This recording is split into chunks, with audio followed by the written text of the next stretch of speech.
университета Норвегии, Кембриджского и Хельсинского университетов, экологических организаций Мурманского морского биологического института Российской академии наук, а также норвежской исследовательской компании «Акваплан Нива» и другие.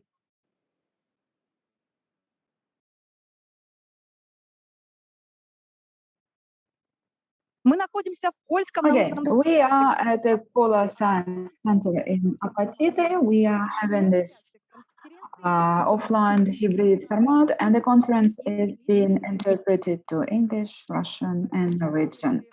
So we have the following sections: Arctic as the region for the cooperation and sustainable development, and relevant questions. Also, we are going to talk about the peace and stability and sustainable development.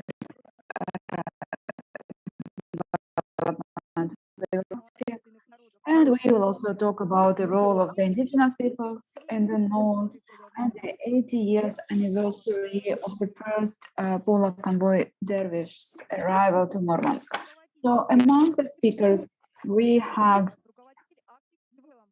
the head of Arctic Development, Arctic Director of Norwegian Polar Academy, Remi Staran, and also historian Steinar Borch Jensen, and also other historians and representatives.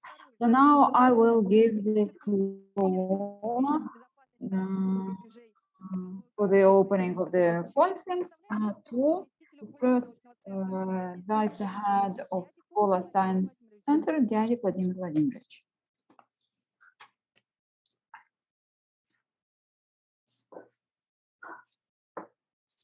And dear participants of the conference, dear guests, I'm very glad on behalf of the Polar Science Center, that is the forum for arranging today's event. I'm very happy to see all of you here, and I'm very happy to welcome all of you participating online. And I hope that our today's work will be very productive and constructive and will let us get new and interesting results. And so today's conference is in a way a tradition, because for the first time we've met in this kind of format like a year ago. And this event has created a great resonance and a lot of comments among the researchers and practical workers. So we have all grounds to believe that today's conference will not only allow us to get new results and to become a good ground for discussions and talking about the safety and security in the Arctic. Unfortunately, due to the existing reasons and restrictions, and due to the coronavirus pandemic, our event is organized in this kind of hybrid format. We were not able to gather here all the speakers we wanted, but we all believe and hope that this is a temporary thing, and we will be able to solve it, and that in the future we will be open for physical meetings of the colleagues and discussions of all the relevant questions of Arctic development. And once again, dear colleagues, I would like to welcome all of you here, to wish you good and successful work, and many thanks to the Russian Geographic Society for their trust and for choosing us as their conference venue. And dear colleagues, I wish you good work today and lots of interesting events. So thank you. And now, among the honorable guests, we have the chairman of Murmansk Geographic Society. Also, we have Denis Maiteev. He will give the floor to him. Dear friends participating in the room, dear online participants, we are happy to see you. And first of all, I would like to thank the Ecology Science Center for receiving our conference this year, and I would like to congratulate them with 90 years anniversary. As you know, that all the anniversary events, they were moved, but it doesn't matter because we all remember about them. And we would also like to say that our event is organized between yesterday's meeting in Tromsø, this high-level event, and tomorrow's celebratory events of the Kula Science Center. And our event underlines or stresses the international component, the large experience of international cooperation of Kola Science Center that has been running like for over 90 years. So I would like to once again welcome all the participants, to wish them good work and good luck. We don't have that much time today, but I hope that our work will be constructive, and in the end, also, I would like to give the membership passes of the Russian Geographic Society. We have lots of new members. So let's start with the procedure. Sychovsky Evgeny, Vice Director of Kola Science Center on research work.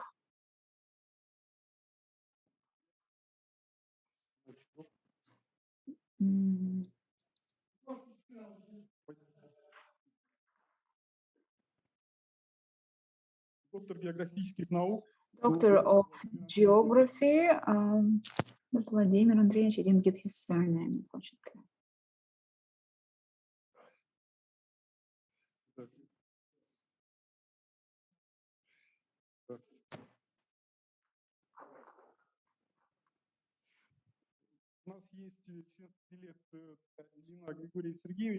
Ильин Grigory, he will join us online. He's in Moscow now, but we will keep his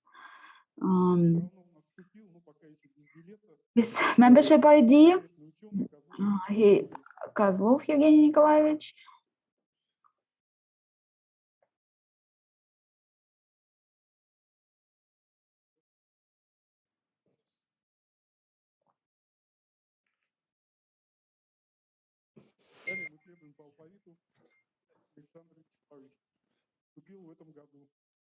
Yes, and our new member from this year.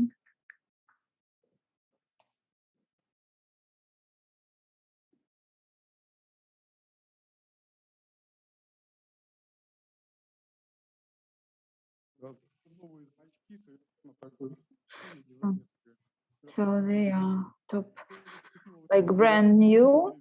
Okay, Victoria Maximova.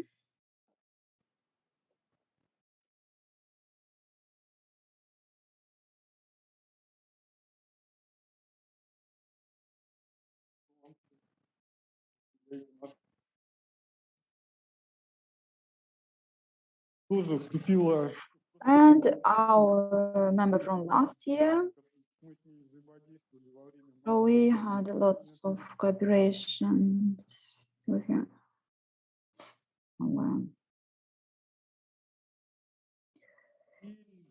And also out of people, like many people present here, you know that our project manager is Anastasia Yagodina. Okay, yeah, sorry. She has been in touch with all the participants, so I'm happy to give our membership to ID to her as well. Thank you. Let's continue our work. Yes, thank you, Denis. And so the second scientific conference, safety of the Arctic frontiers, ecology, history, images of the future is open. And now we start the work of our section, Arctic, the region of sustainable development, dialogue and collaboration. So the speeches of participants are about 20 minutes and discussion. So we have also the interpretation and so on, whatever.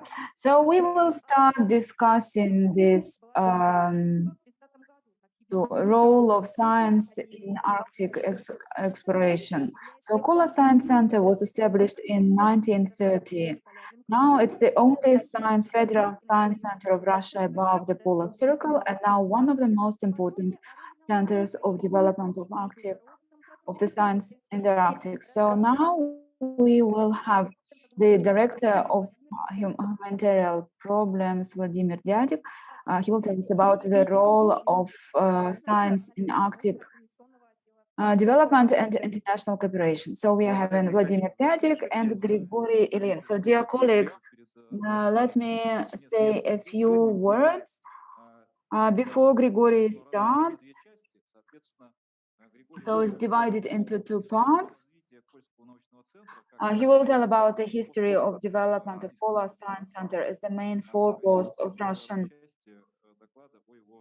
And I will tell about today's situation.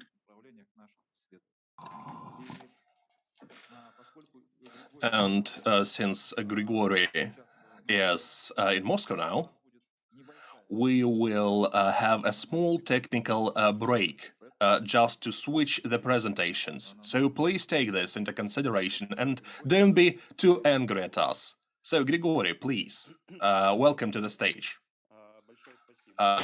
Good afternoon. Thank you for giving me a word, and I'm glad to welcome all the participants. Now I will share my screen and I will begin the story. The story of a research station that was opened in 1930 begins in 1920. When the research expedition was created.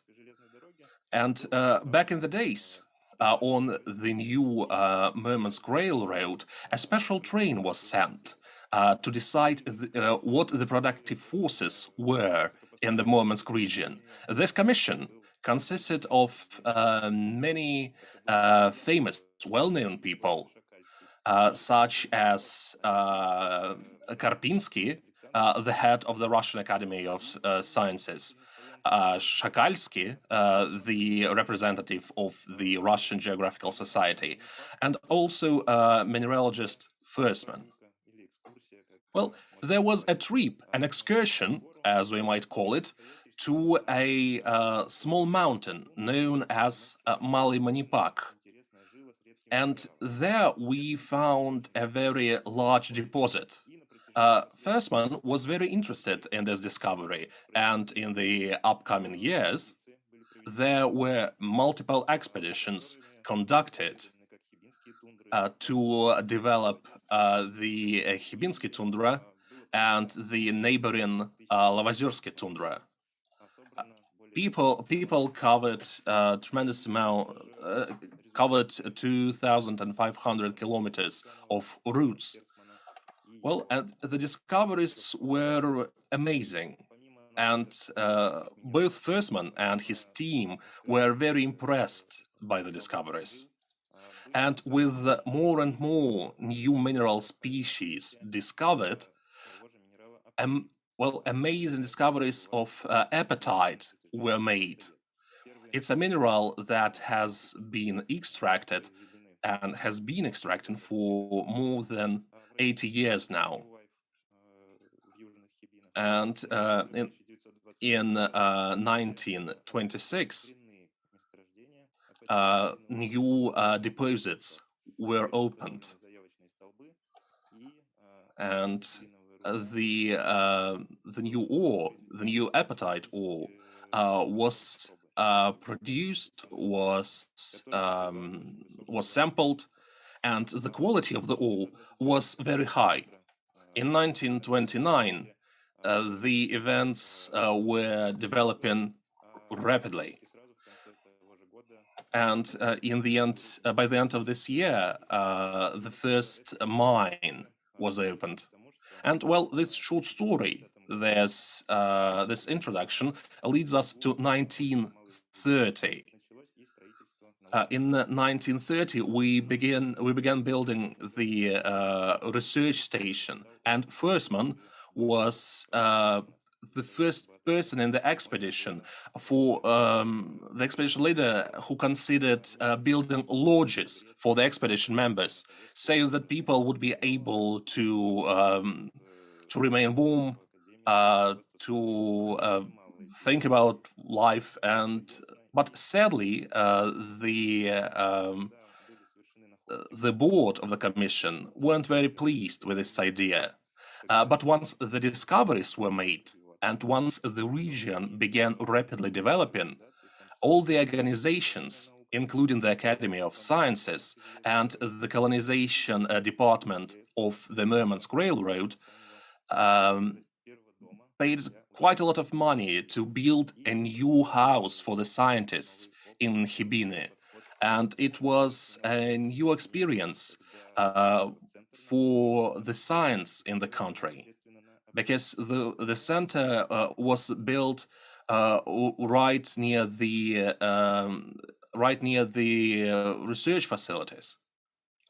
So, but there were many difficulties. But luckily, they were rather easy to overcome. On this photo, you can see the delivery of building materials to the coast of Malый Vud-Yavor.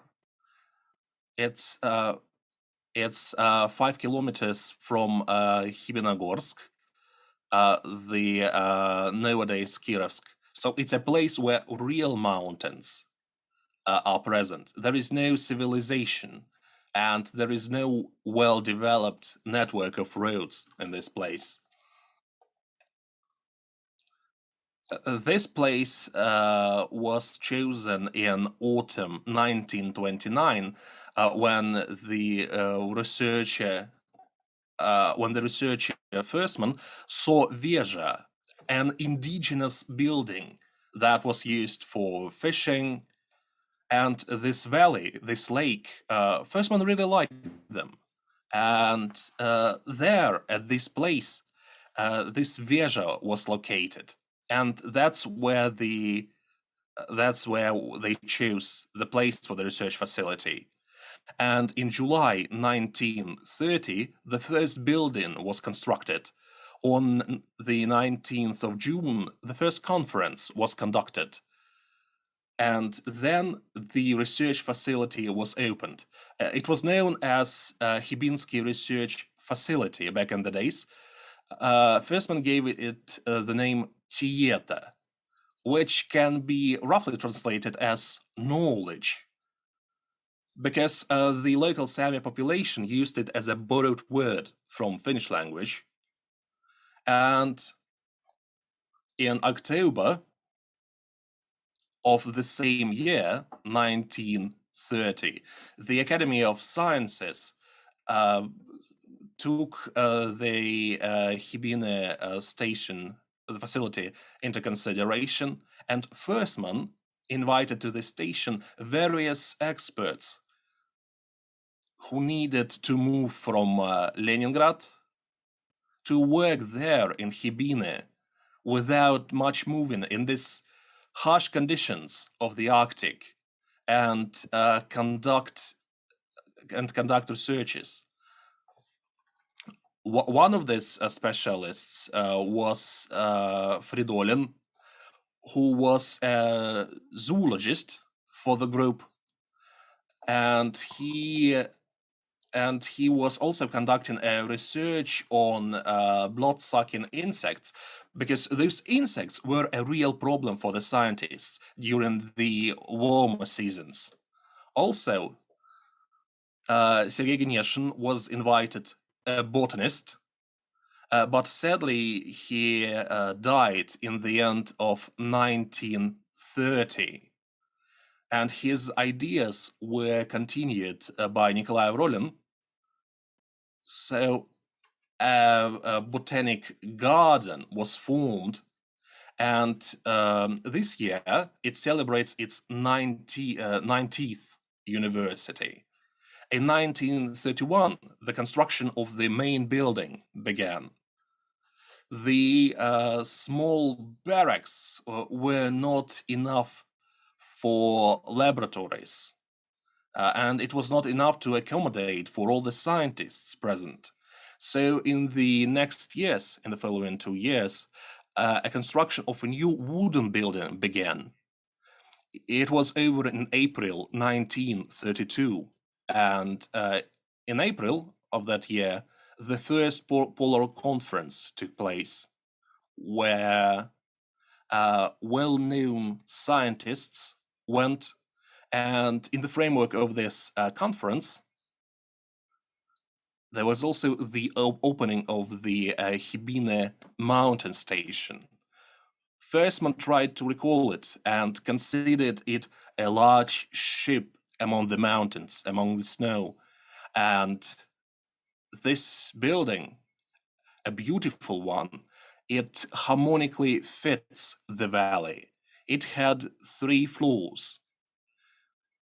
Not only laboratory, but also living quarters for the researchers and their families.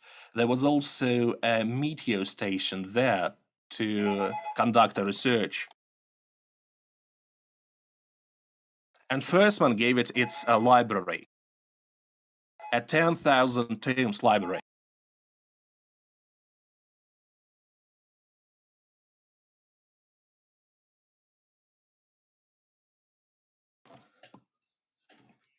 And also, there are many interesting facts from the life of the research facility when it was opened. We can recall many things from the memories of Evgenia Khalizova. It is a woman whose memoirs were published by the Kola Research Center last year.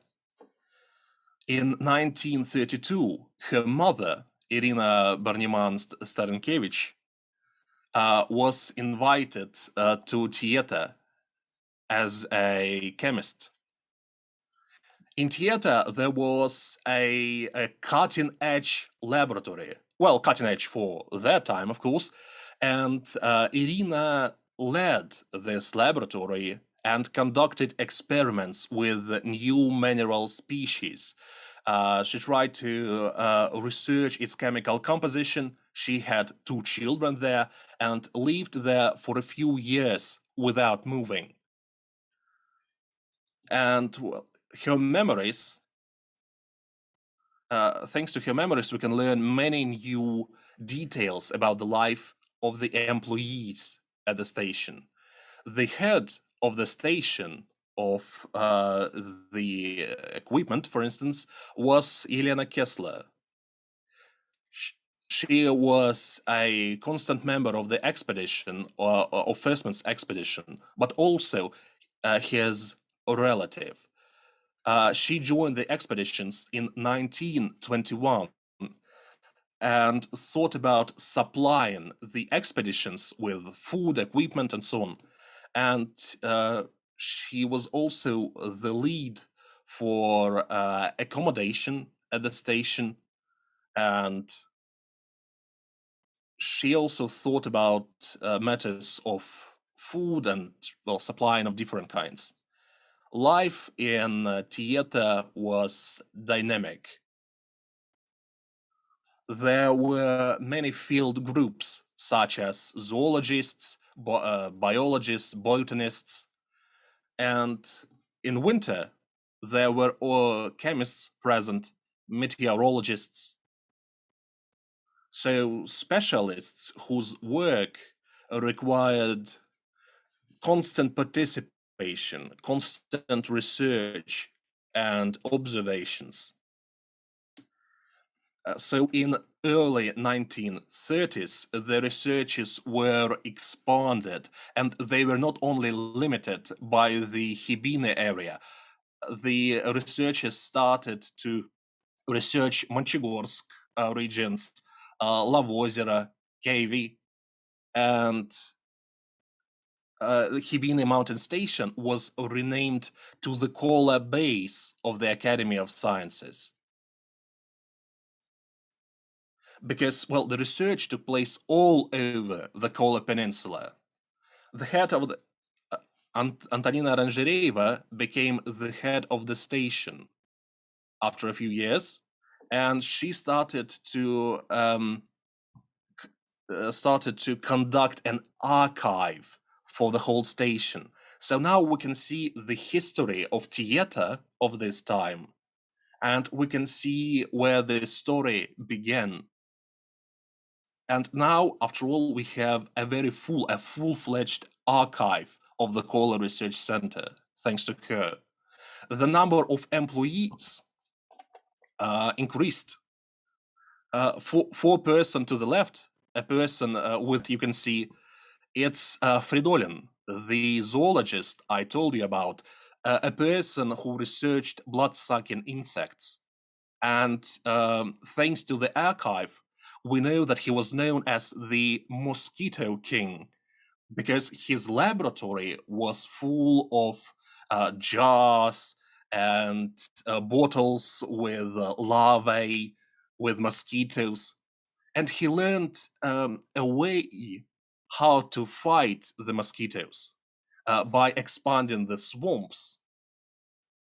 And, well, overall, Fersman saw his station not only as the center of science, and that's what he wrote in Priroda magazine, that Tieta should not be limited only by science, but it should also think of the well-being of the people of the Kola Peninsula, and also a tourism center, a place to popularize the scientific knowledge. So here on this photo, a unique photo, mind you, you can see the first museum that essentially looked as different samples placed in boxes, crates. But students who came to the station had a chance to see the variety of nature, the idea of Kola Peninsula. Life on the station continued, and by the end of 1930s, there was essentially a small village there. Well, people celebrated the new year, as you can see. And inside the station, in this large hall, a 2-story hall, there was a Christmas tree. And Evgenia, in her archives, tries to recall how employees made this small postcards to glue it to the Christmas tree. And there was even a small store near the station, and this development was very rapid. But sadly, the activity was disrupted by the start of the Great Patriotic War. The building was empty, and the employees of the library and the laboratory were evacuated to Syktyvkar, and the building was left empty.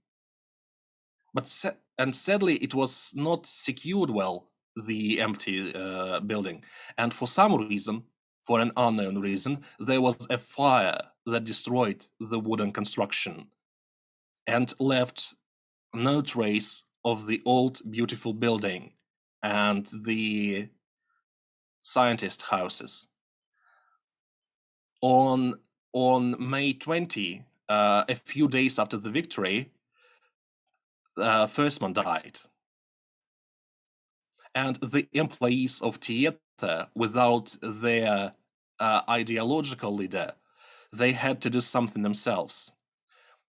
there was a house in a village. It was the first village where the apatite mine was opened. And in 1960s, the cola department of the Academy of Sciences moved to Apatite. It is 30 kilometers from Tieta. And how does it transform the cola department of the time?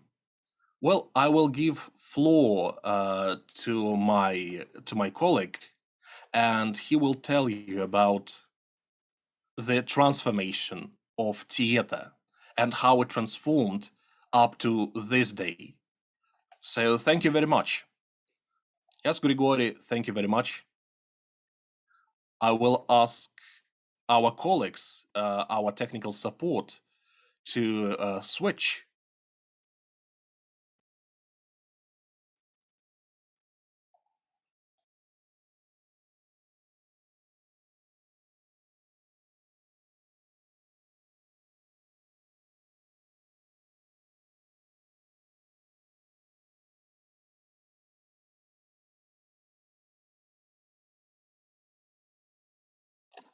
So Grigori told us about the fine years of the Cola Research Center. And I will give you some information about the further development. From 1930 to 1934, the Hibinsky Mountain Station was just a department of the Academy of Sciences. Then it was transformed to the Kola base.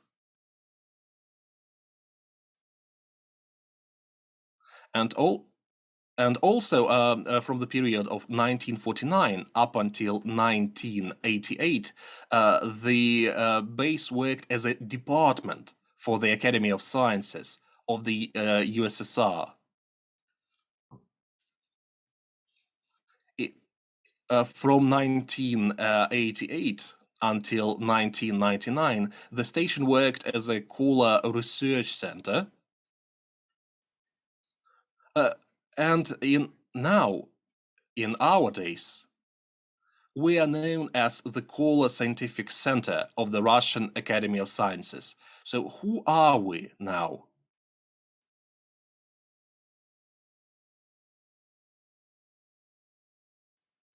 So the responsibilities that we have are extremely important. We are an organization located beyond the Arctic Circle.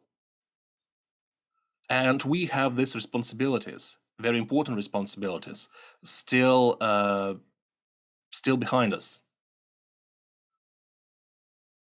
And we are a unique center with such responsibilities and with such equipment located beyond the polar circle.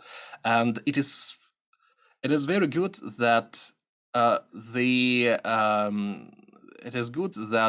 management of the Russian Academy of Sciences acknowledges this fact.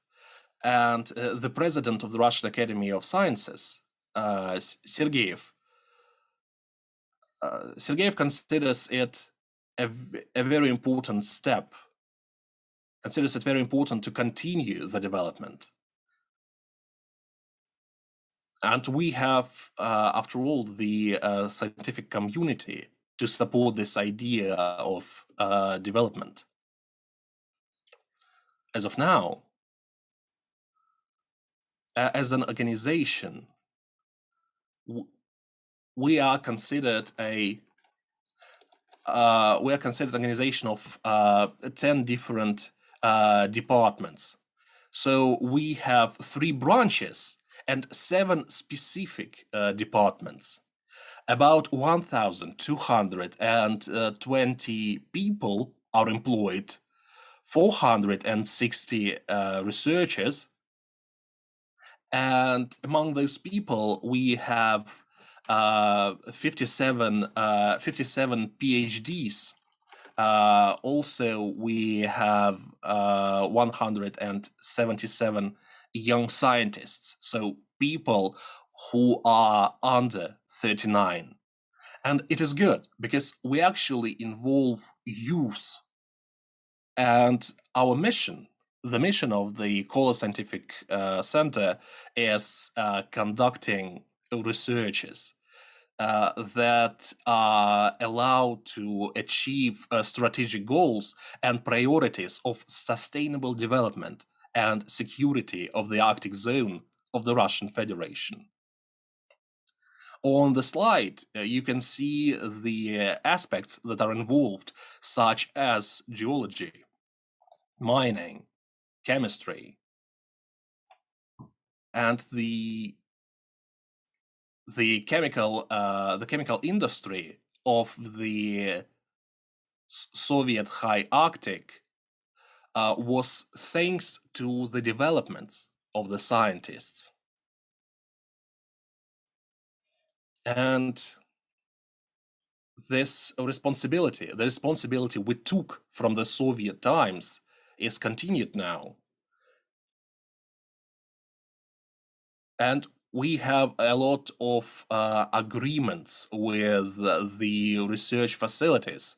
So we try to develop the cooperation just as well.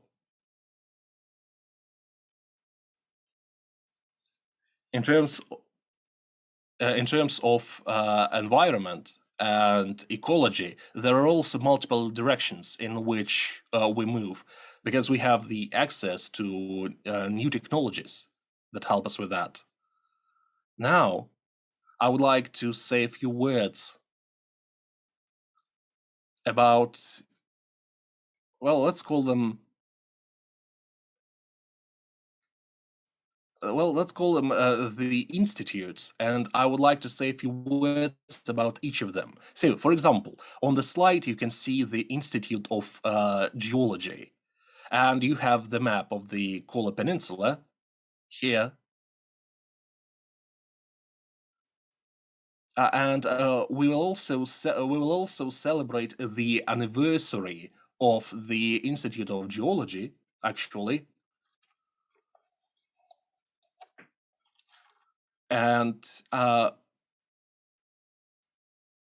we have very obvious scientific achievements in mineralogy, because, well, after all, more than 250 mineral species were described for the first time on the Kola Peninsula. So essentially it is about 5% of all known mineral species. And they were found, described, and included in the books.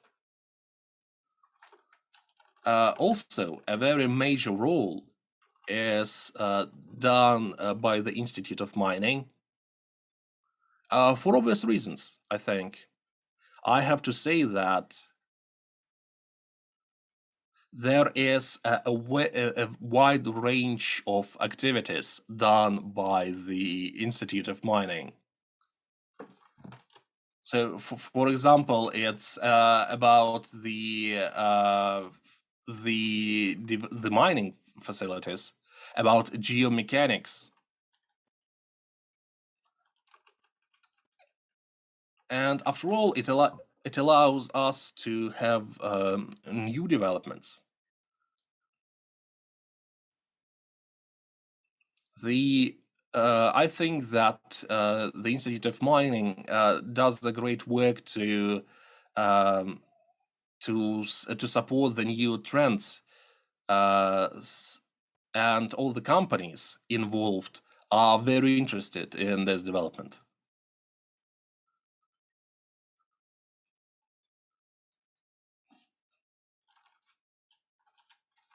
Well, a part of the technologies and methods that we use, we try to use also new techniques to make new mining facilities. And also on the slide to your left, you can see small small-scale nuclear stations, and also storages for the radioactive materials, those that are located underground. And we also take safety as our first priority. Well, and there is also a great development in terms of further development.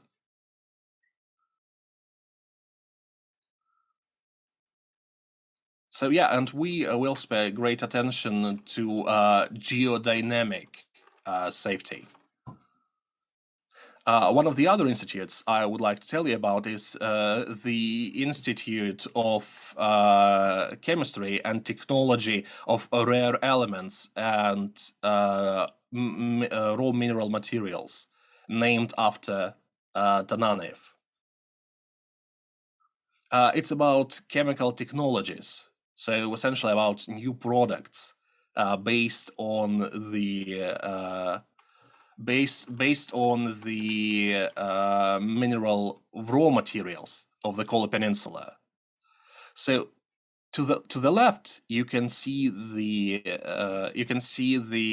pigments that are based upon the Kola raw mineral raw materials. On the middle picture, you can see the new technologies for extractions, and that is also a very important direction for us. So essentially, we try to come up with the new ideas about raw materials for such fields as laser optics. So for modernizing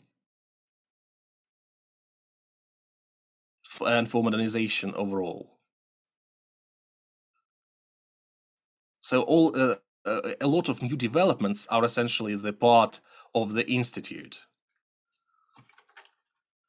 Also, one of our newer departments is the Central of Nanomaterials. It is a department that was created partially due to the mineralogy, and it's about natural minerals and minerals that have specific qualities, useful qualities even. And one of the main developments of the center is, we have this main development, and it goes quite well, although we might encounter some problems. And we also work with radionuclides, and we consider minerals as the perspective materials. Also, there is an institute of problems of the industrial ecology of the North. There is a whole range of developments and researches meant to minimize the damage to the environment, and especially from the industries. And there are also things to be proud of. And we actually use actively the solutions presented by this institute, especially on the mining facilities of the Kola Peninsula. In terms of social sciences and humanities, we have the Center for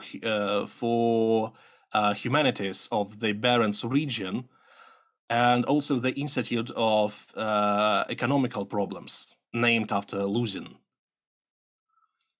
This institute discusses historical, cultural, social, economical, and humanitarian aspects of development of the Russian Arctic.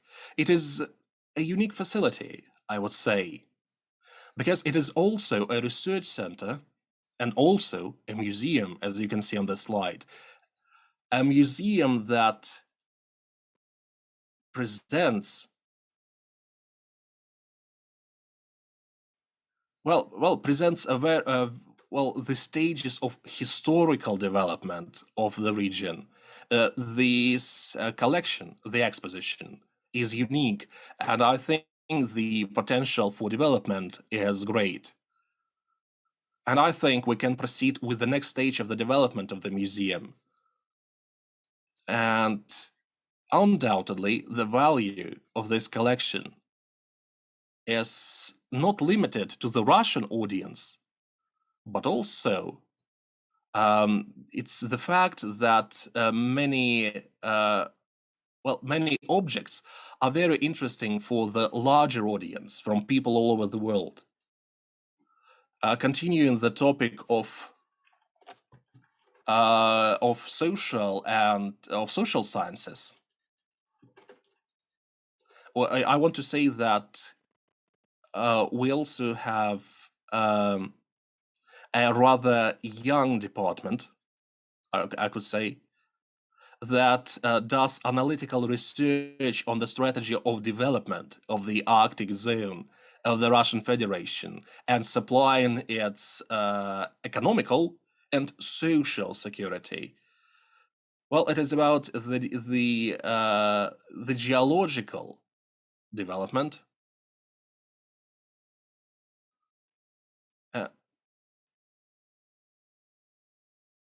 Also, we have the Institute of Information Technologies and Mathematical Modeling. It is also a rather young department, a rather new one. It discusses rather interesting topics such as modeling of economical systems, or also developing of the systems of the solutions for the Arctic zone of the Russian Federation.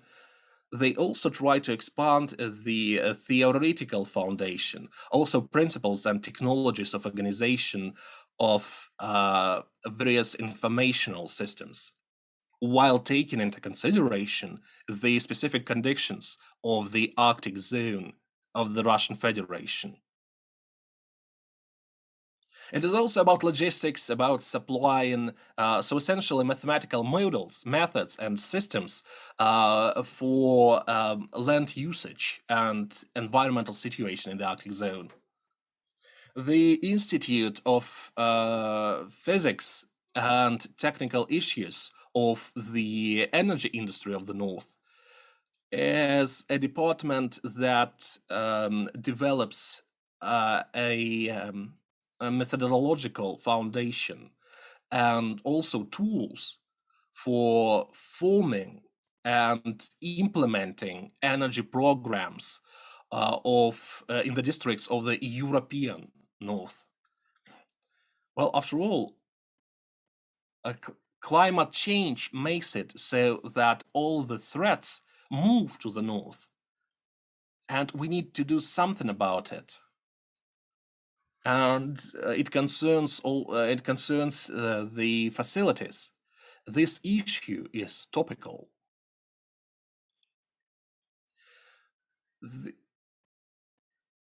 The cases that involve climate change can be very severe and cause heavy damage. So we need to be careful with the technologies we choose, and we need to think about the possibilities for the energy sector. Also, there is a Center for Medical and Biological Problems for Adaptation of Human in the Arctic. It is a department that meant to research the impact of environmental factors of the Arctic environment. So it's essentially everything that considers the well-being of a person in the Arctic. So I tried to make a brief description of our aspects that we are interested in, some ideas for the projects maybe, and I would like to pay attention to the fact that we try not to lose the potential we have and concentrate on the problematic issues. And experience is one thing that we take into consideration, but also the youth, the young people that are involved. And we want to create the so-called youth laboratories. We want to move into this direction.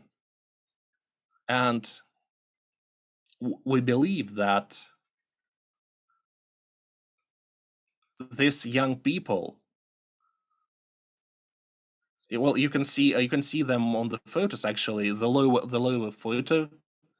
These people have this burden. They are the future, and they need to move forward. Thank you. Thank you, Vladimir. Thank you, Grigory.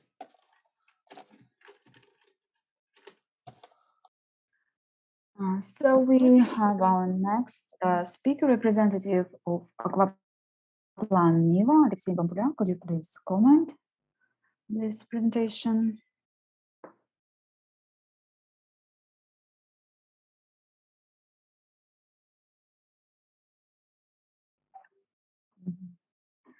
Yes, I'm not sure you can hear me. Yes, we can hear you. I hope you can also see me. Yes, we can see you. Thank you so much for a very interesting presentation. It was very interesting. It was like learning again the Kola Science Center and the history of Kola Science Center and the development of the region of Apatita. It's hard to add something because it's been very detailed presentation. On behalf of Aquaplan Niva, I can only say that, of course, compared to Kola Science Center, we are quite new research science organization. But of course, since the beginning of our work, we've been very interested in cooperation and creating,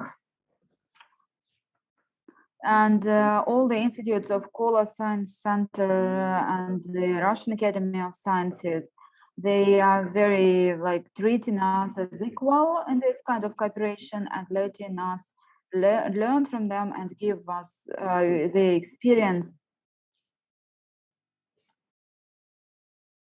And despite the times that can be like difficult sometimes, it's important for us to stay in touch and to develop the scientific part of this cooperation that we are having about ensuring safety and security of the Arctic region, no matter how we draw them on the map. Yeah, that's what I wanted to say so far, but I will have something else to say in the next section. Thank you. Thank you, Alexei. Oh, I'm sorry. I'm sorry, my cam was off, but yes. Okay, now you can see me. Yes, now I can see myself too. Okay, thank you. Yes, thank you. And we move to the next topic. I would like to present our honorable expert. We have him online. He's the Doctor of Politics Scientists, Erki Johan Beckman from the RGO. Can you please say a short welcoming speech?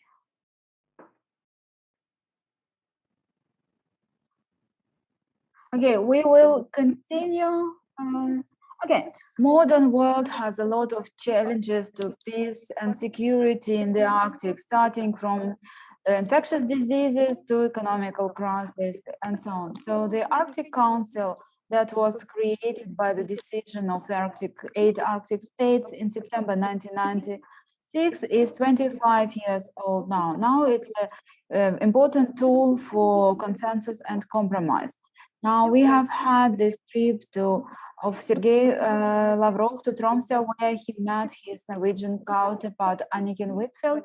Official representatives of the Foreign Ministry of Russia, Maria Zakharova, told that at the meeting they are going to discuss the perspectives of friendship cooperation and bilateral cooperation. One of Norwegian newspapers said that in the plans there is a revival of bilateral cooperation with Norway. Of course, now there are some crafts that don't want it, because in the Norwegian press they started discussing old accusations to Russia and China against for espionage in the critical Norwegian British oil and gas infrastructure. So about peace and stability and sustainable international development in the Arctic and conflicts, we have the head of Arctic Development, AS, Arild Vollan. Thank you very much. Arrangørene av denne konferansen må gratuleres og takkes. Det russiske geografiske selskap, avdeling Murmansk, som har tatt initiativet til å arrangere konferansen om fellesskap, utvikling og utfordringer i Arktis. En konferanse som vi trenger, og som viktig for oss alle som vet at mennesker i nord har mye til felles. Vi har felles klimatiske utfordringer og felles potensiale i våre rike naturressurser. Fra tidenes morgen har vi lært oss å samarbeide, til å stole på hverandre for å overleve i arktiske områder. Slik må det være også i fremtiden. Vi må stå sammen. Møtet i Barentsrådet denne uken var årsaken til at den nye norske utenriksministeren Anniken Huitfeldt og utenriksminister Sergei Lavrov møtte hverandre for første gang. En begivenhet som må nevnes. Ifølge russisk UD sine hjemmesider så kom den russiske utenriksministeren til Tromsø i de beste hensikter. La meg gi et sitat. Barentsrådet kanskje det mest vellykkede multinasjonale formatet for samarbeid i det nordlige Europa, fordi det demonstrerer at det immunt mot politiske forutsetninger som i endring. Dessuten har Norge og Russland i så mange år vært enige om at vi må ha en felles havforvaltning i nordområdene, som både langsiktig og bærekraftig, slik at vi tar vare på verdens største torskebestand og de andre artene i Barentshavet. Den norsk-russiske fiskeriavtalen den viktigste og største bilaterale fiskeriavtalen som Norge har. I Tromsø sa utenriksminister Sergei Lavrov, vi har ikke relasjoner med NATO, men vi har relasjoner med Norge på sikkerhetsfronten også. Barentssamarbeidet altså oppe og går, selv om det meste av annet samarbeid mellom Russland og Vesten har kommet til et frysepunkt. Først og fremst på grunn av USA, et land som ser ut til å må ha fiender til enhver tid. Under den kalde krigen var det bare Russland som var USA sin store fiende. Nå har USA også tatt med Kina i sitt fiendebilde. Jeg tar dette opp fordi den geopolitiske situasjonen nødvendigvis også påvirker det som skjer i det høye nord. Under konferansen Arctic Circle 2021, som nylig ble arrangert i Reykjavik på Island, kappes delegatene fra et 50-talls nasjoner for å omfavne oss som bor her. De snakket om det arktiske fredsprosjektet, at den militære aktiviteten øker drastisk i det samme området var nærmest et ikke-tema under konferansen i Reykjavik. Med mer enn 1300 delegater fra 50 nasjoner. Det er også en annen ting vi bør merke oss. Det er at EU i sin nye arktiske strategi går fra å være en relativt vag aktør med begrenset respekt for næringsliv og mennesker i nord, til å bli en konkret og knallhard pådriver i klimapolitikken. Men vi i nord kan ikke ta hovedansvaret for å bøte på Europas dårlige samvittighet for klimaendringene.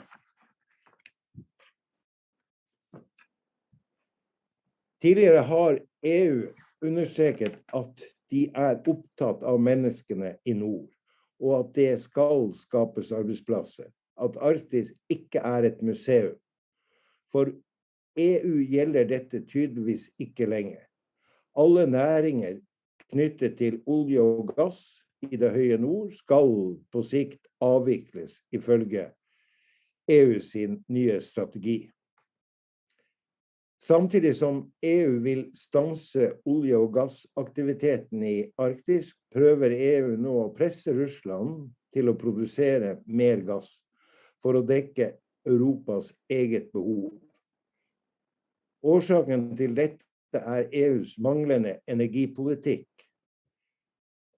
Den nåværende krisen med de alt for høye strømprisene i Europa kom som et sjokk på EU. Hva viser dette oss?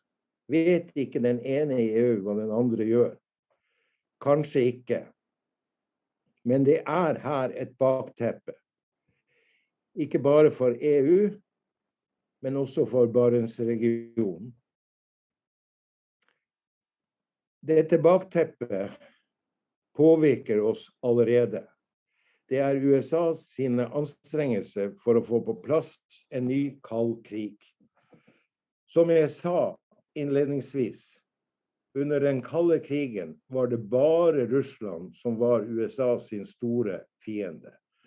Nå har USA også tatt med Kina i sitt nye fiendebilde. Over en 5-årsperiode bruker USA nå 1,5 milliarder US-dollar på å få på plass sin nye China Cold War-agenda. Penger som er vedtatt av den amerikanske kongressen, og som brukes for å diskreditere Kina på alle områder. Jeg viser til åpne amerikanske kilder. Den nye amerikanske anti-Kina-loven S1169, Strategic Competition Act av 2021 og S1260, United States Innovation and Competition Act av 2021 og Eagle Act, Ensuring American Global Leadership and Engagement Act. Alt dette er altså dokumentert. De siste årene har det skjedd en markant skifte i hvordan vestlige myndigheter, forskning og media ser på Kina. Spesielt de siste par årene har vi vært vitne til hvordan man daglig har fremmet en systematisk negativ holdning på grensen til demoralisering av Kina og kinesere. Og ifølge pålitelige undersøkelser har det forårsaket en betydelig intensivering som har nådd historiske høyder i mange lands innbyggere sitt ugunstige syn på Kina. Som fredsforsker Johan Galtung, som var min professor når jeg studerte sosiologi, han har uttalt, hvis sannheten krigens første offer, kompleksiteten det andre. Dette en god beskrivelse av den amerikanske strategien for å få på plass en ny kald krig. Vi vitne til en reduksjon av det faktum at verden nødvendigvis kompleks. Det USA arbeider for en typisk amerikansk todeling av verden, med slemme gutter versus gode gutter. Dem versus oss. Vesten versus resten av verden. Uten ønske om å forstå problemene, eller ta de utfordringene som verden i dag har. Vi i ferd med å miste både et vitenskapelig og et offentlig perspektiv. Og i den politiske debatten så blir ikke dette diskutert. Videre har denne reduksjonen av kunnskapsbasert rapportering og medieanalyse åpnet portene for en flom av mer eller mindre falske fortellinger, en klikkøkonomi med smarte og korte utsagn uten substans eller forklaring. Dette vil vi merke mer og mer til, også i omtalen av Arktis, og dette vil påvirke, tror jeg, også det politiske klimaet i det høye nord.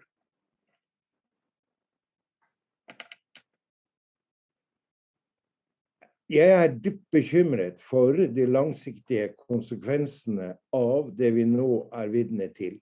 Mediene ser ikke lenger ut til å stille kritiske spørsmål til makthaverne. Det blir gjennomført alt for lite kilde- og faktasjekking. Politikere, media og den enkelte borger skal manipuleres for å få på plass konstruksjon av den overordnede nye amerikanske Cold War-agenda. Og USA tar også med Russland i sin nye kalde krig. Fra et amerikansk ståsted det nå Kina og Russland som resten av verdens sine fiender. Midt oppi dette har NATO utvidet sitt arbeidsområde. Organisasjonen har ikke lenger bare Russland som sin hovedfiende. Nå også Kina inkludert i NATOs sin nye strategi.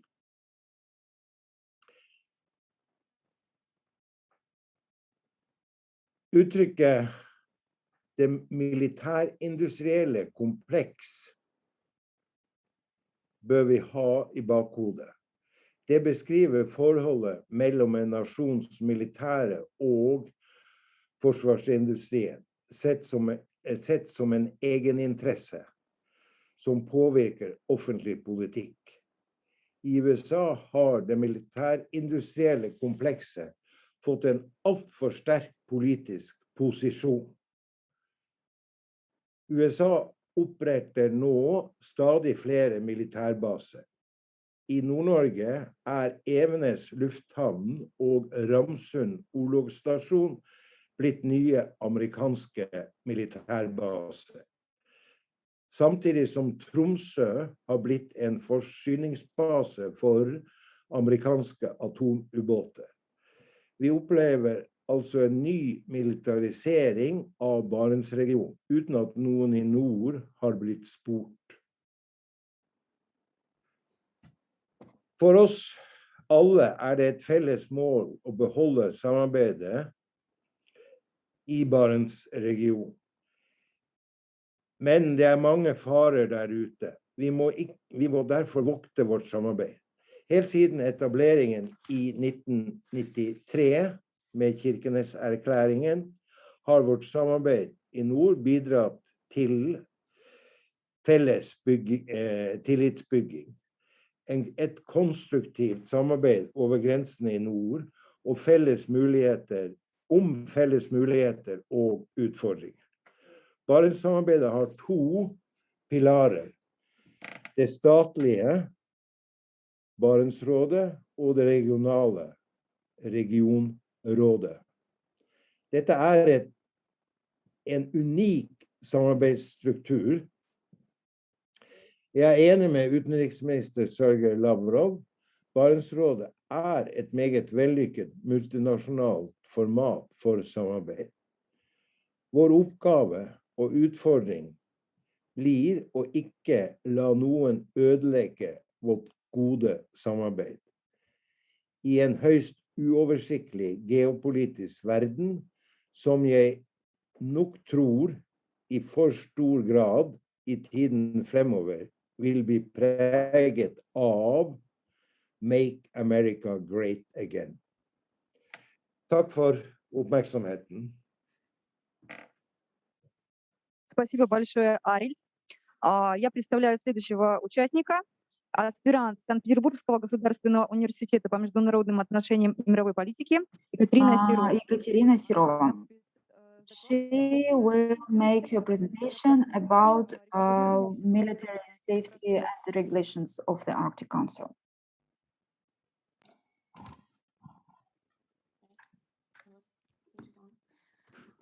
Thank you very much, organizers, for inviting me.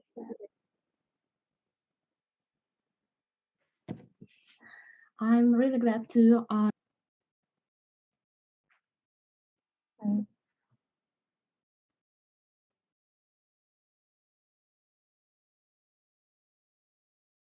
the peace situation in the Arctic and various security matters and how the American policy divides ours rather than unites. It's extremely it's a very strong argument, and I'd like to just proceed with these matters. Let me turn on my presentation regarding the Arctic Council. Just a moment. Do you see my screen? Yes. Okay. Да.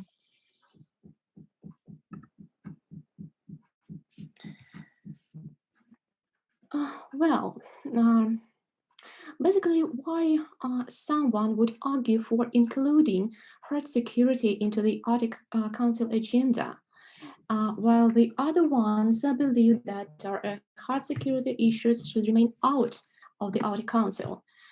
This is extremely important topic for discussion, as we have the opinion presented by academia and the media.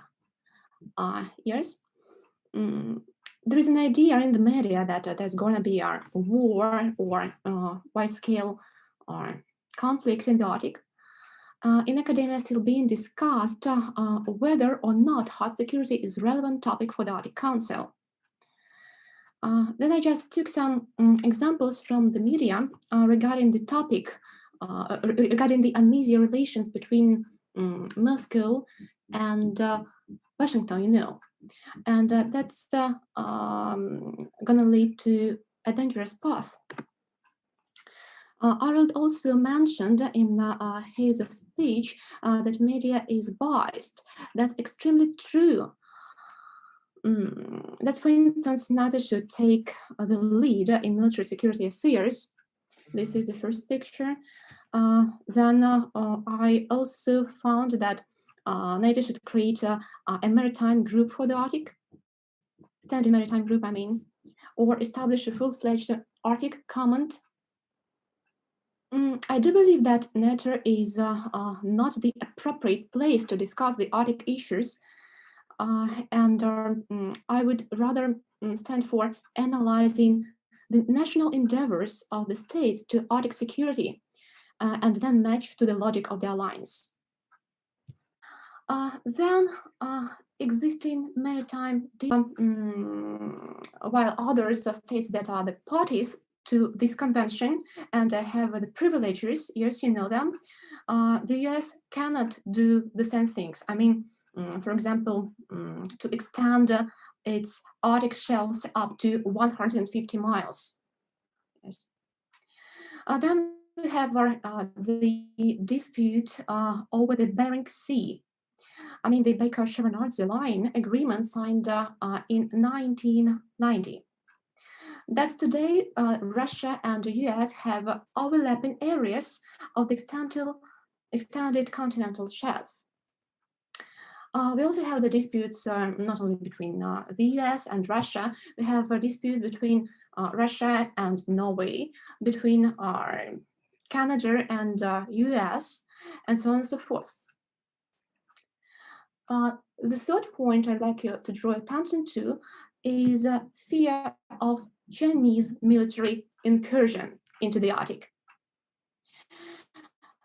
So far, I would rather say that there is no clear China's military interest in the Arctic, rather economic interests, yes, but not deliberate military interest. But anyway, we cannot deny that China has two submarines that can carry out the navigation in the Arctic, yes. What's more, today's China finds the Arctic as a global region where the access should be opened for all, yes. And this is the core contrast with the Arctic 8 states, I mean. Because the Arctic 8 resembles like a club with a limited access. This is a contrast to China's policy in the Arctic. Then I'd like to make some notes about the Arctic investment policy by China, yes, because it matters. I just make this one and turn to the analysis. It's here. The largest acquisitions for companies in some of the countries of the Northern Europe is by China. We can see the industries and mainly the automated industry in Sweden. For example, Sweden is not the Arctic state, but it has the territories in the Arctic, yes. And we see some of the companies where the acquisitions, that is the acquisition of China, yes. Then the automated industry prevails. And then we also have Finland that also has some territories in the Arctic, in the north. And here we see the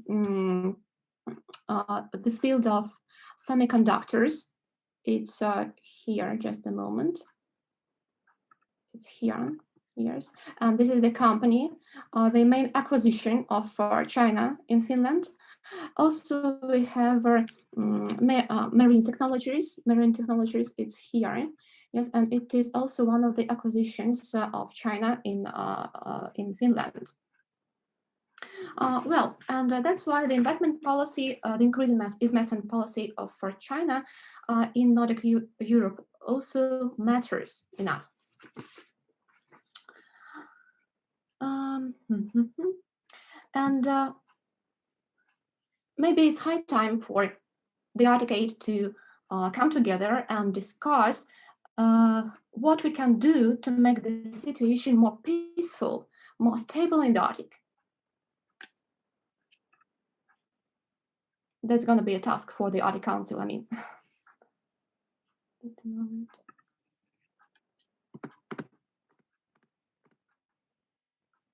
The next point I'd like to draw attention to is our, just a moment, it's here, soft security arguments. And this is the last point, yes.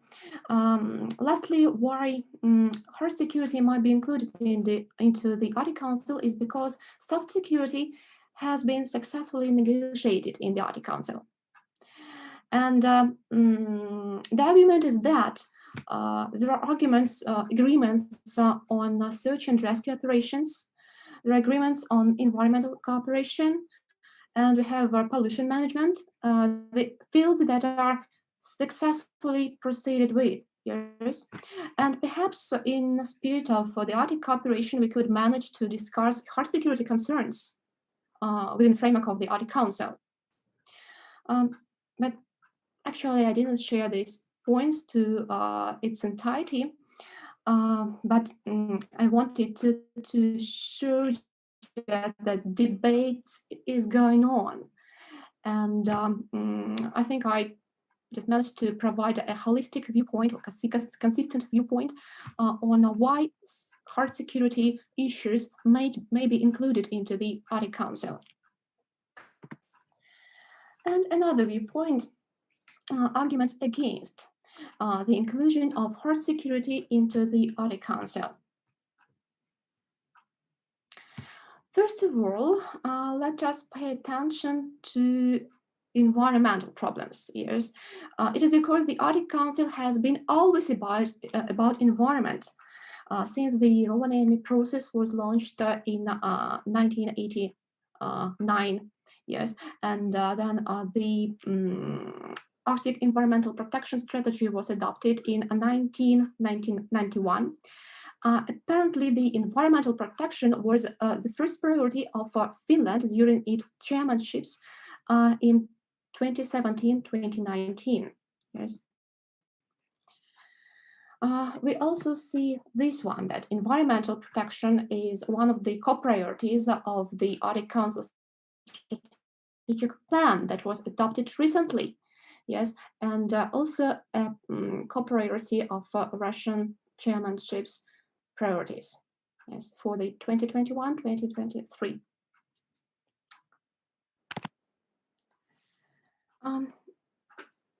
So the Arctic Council had never discussed hard security, defense policy, military operations, and so it's better to not move beyond what's already been working. That's the core third. Then let us talk about the economic interdependence. So I would argue that there is much to do in the field of law politics, in the field of soft security.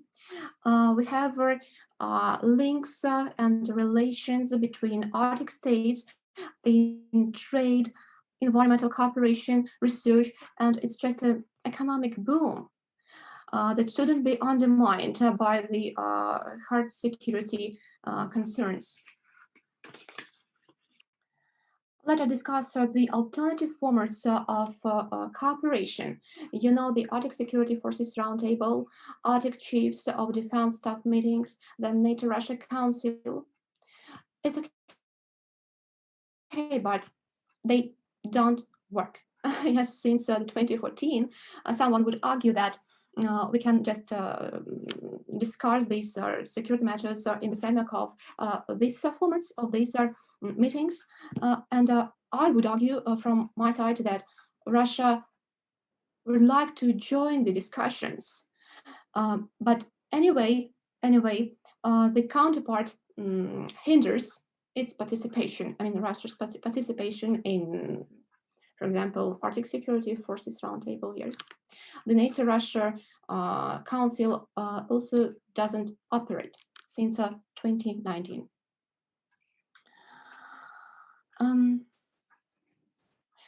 Actually, I don't share a lot with many of the political decisions of Russian political elite, but I do agree with our Russian government in this point, that Russia should be included into the discussions on hard security issues, simply that it possesses the greatest amount of the territory in the Arctic. It's naturally. And the last one point is that there is no real threat of war. Actually, we speak about the renovation, modernization of the military facilities in the Arctic, but not about creating new facilities, not about creating new bases. Yes, and That's also a point that shouldn't be underestimated. States rather don't want to lose their capacities, and that's why they continue to renovate the existing military, the existing military capacities. Yes. Perhaps that's it. I'd like just to provide some insights into the hard security concerns in the framework of the Arctic Council. Yes, and I hope that the Arctic as the territory for dialogue would rather unite than divide us. Thank you. Спасибо большое, Екатерина. Самое главное, что нет прямой угрозы войны, вот, и это очень хорошо. А сейчас я представляю следующего участника и эксперта. С докладом выступит молодежный посланник России по международному сотрудничеству в Арктике Михаил Уксусов. Прошу вас. Добрый день, коллеги. Скажите, пожалуйста, слышно ли меня? Да. Спасибо большое. Добрый день и спасибо, что пригласили меня поучаствовать в этой сессии. Take part in this conference, and I will try to be brief and tell you about the role of the Arctic Council and the youth dimension in this organization. But for ensuring peaceful and stable development of the Arctic, it will not be a report, it will be a kind of personal thoughts and summaries and so on. So young people are an important part of such concepts as sustainable development and human capital, and the Western academic literature has been writing about it. So that's why such large organizations as the University of the Arctic, SAMI, Youth Council, Barents Youth Council, Young Scientists Association of the Arctic, PP Youth Network, Arctic Youth Council, and so on. So all these organizations have been working on actively involving young people in cooperation. And they're also talking about participation in the forum. I think it's no point telling what the Arctic Council is, but I still will tell you a few words about that. It's in one of the leading intergovernmental forums contributing to this cooperation in the Arctic in all the fields. And the structures responsible for this cooperation are different kinds of expert working groups of the Arctic Council. Talking about the youth agenda, for example, we can say that the working group on Arctic flora and fauna has written a whole strategy on the youth agenda in the North. And for me, as a university expert, it's very glad that this is a scientific working group, is the one that started working with the young people, and shows that the youth cooperation and scientific diplomacy in the Arctic are related and should develop together. So, and another working group on the sustainable development also promotes youth agenda via different activities, panel discussions, projects, Arctic Youth Summit, which was held in 2019. We should also mention that the topics of the youth in the Arctic has been in the indigenous peoples of the Arctic, but the program of the Russian chairmanship puts youth policy as a special topic, which is the right decision because by the indigenous people, but the topics of indigenous youth can have their own specific initiatives and not to be at the crossroads of these topics. Of course, there it's also possible. So this kind of program cluster of chairmanship focuses on supporting free youth dialogue across the borders, on accessible education, entrepreneurship, in infrastructure and environmental agenda, and so on. This kind of initiative is due to unstable demographic situation in the North, because in the entire Arctic region, except for some territories. Russia, and it has a negative influence to the sustainable development and human capital on some territories. So that's the reason number one. Why? And then Arctica, as we know, needs the diversification of activities on a territory and developments of new territories and technologies. There is not only some kind of software and hardware, but in the Arctic, we are also thinking about industrial development and economic processes and the protection of environment, mitigation of pollution and so on. So all that is very important for sustainable development of the territory, and it creates conditions for employment of the young people, because Arctic always needs a high technological and scientific development. But from the point of view of young people, and this is something that I've experienced, such innovation are not always the center for attraction of young people to the north, and they're not always the decisive factor in migration processes in the Arctic. It means that young people leave the Arctic no matter if there are or if there aren't no high-tech productions and employment possibilities. Because since the pandemic, we have learned that modern technologies allow to scale most of business processes and to have them online. It can worsen the situation with the outflow of youth. So the reasons for outflow, they can be different. People are not happy about the climate, they're not happy about the city infrastructure and cultural and social agenda and so on. But for young people, of course, it's the absence of their target groups for their business, for young entrepreneurships. And here we can talk about the innovation economy, creative economy, startups that are very relevant, that shows the importance of the presence of young creative potential in the Arctic. Without young people, without creative young people, the territory will lose a huge part of their human capital that would negatively influence not only the creative economy, but also the resources economy and the environment. So the Russian team of the chairmanship in the Arctic Council understands this challenge, and they decided to organize a special event that will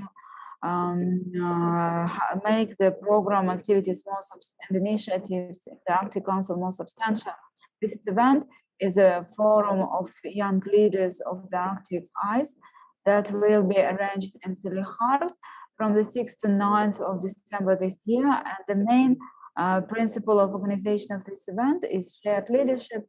That will be it will be run as a form of brainstorming in a way to find new solutions for Arctic development in 4 sectors. These are creative economies, volunteership, business acceleration, and development of youth media. And using this opportunity, I would like to invite all participants, students, and all other young people to take part in this forum. Yes, thank you so much, Mikhail. So we have some time for discussion, maybe 15 minutes. So I would like to ask Arild Nolan, are you with us? From the latest news, we've heard that in 2022, Norway is planning to have the biggest NATO exercise with 40 soldiers from the alliance, and they will train military activities against Russia. So the EU has also published new strategy, though EU is not a member of the Arctic Council, but they are positioning themselves as a major player in the region. So how can you comment this news, please? Well,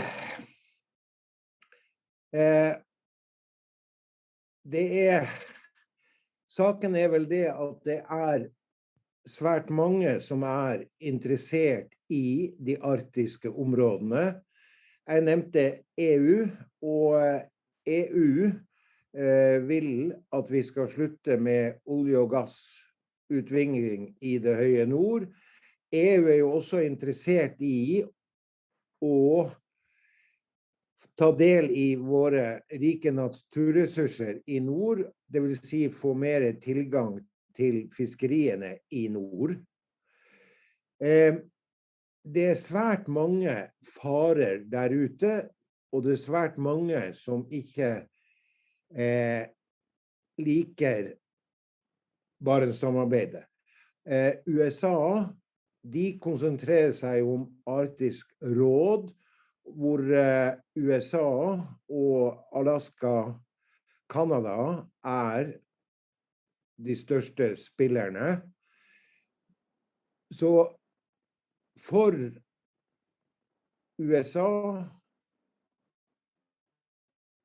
til dels NATO, for EU, så er vel egentlig Barentssamarbeidet noe man kanskje ønsker å minimalisere mest mulig.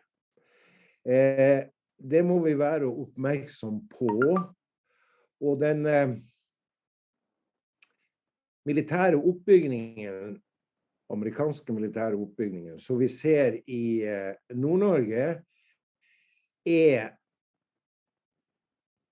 et tankekors. Det er et stort tankekors. Hva vil amerikanerne? De vil bli stor igjen, make America great again. På en måte er det krampetrekninger fra USA, hvor man kan sammenligne med Romerriket på en måte. De skal liksom på banen nå, og er redd for at andre deler av verden skal ta over.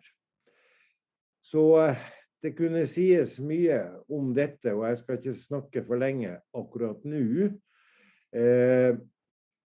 og heller svare på andre spørsmål og komme med synspunkter. Takk. Спасибо большое. Yes, thank you. Could we please ask Ekaterina Serova to comment about the NATO exercises in the Arctic?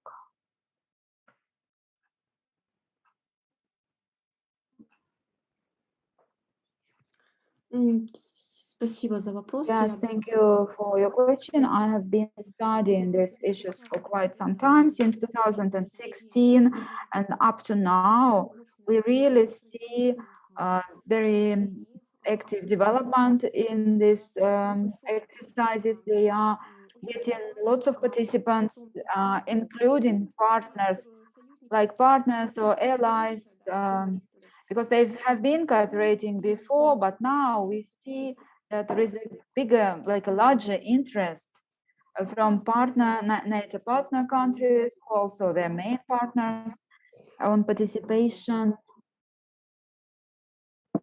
in the military exercises and improving their operative capacities and reacting to the threats.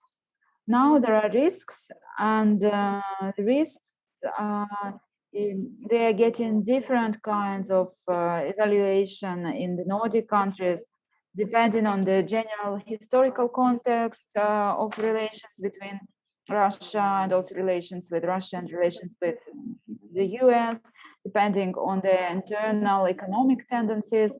But in general, what we see is that the increase of military potential from the allies in close cooperation with NATO, it creates a kind of rim, a kind of belt of opportunities to implement their long alliances, long-term goals. That, of course, gets very logical reactions from Russia, because the increase of military potential from the potential enemies, potential counterparts, of course, it gets some kind of response from Russia, because Russia is also interested in ensuring the stability of its borders and safety at the borders, and it correlates to the national interest. Yes, thank you, Ekaterina. Yes, and we have some time left. You can ask your questions if you have. Mikhail, could you please say something about the fact that the EU has published new strategy for the Arctic, although EU is not a member of the Arctic Council, but they are still positioning themselves as a player, as an actor of the Arctic.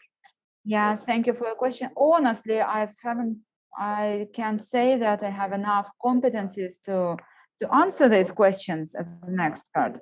But nevertheless, I'm sure that everything that happens, it has like this some kind of background and processes.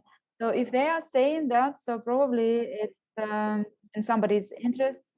So we know the basic principles of the economics, you know, that marginal revenue equals marginal cost.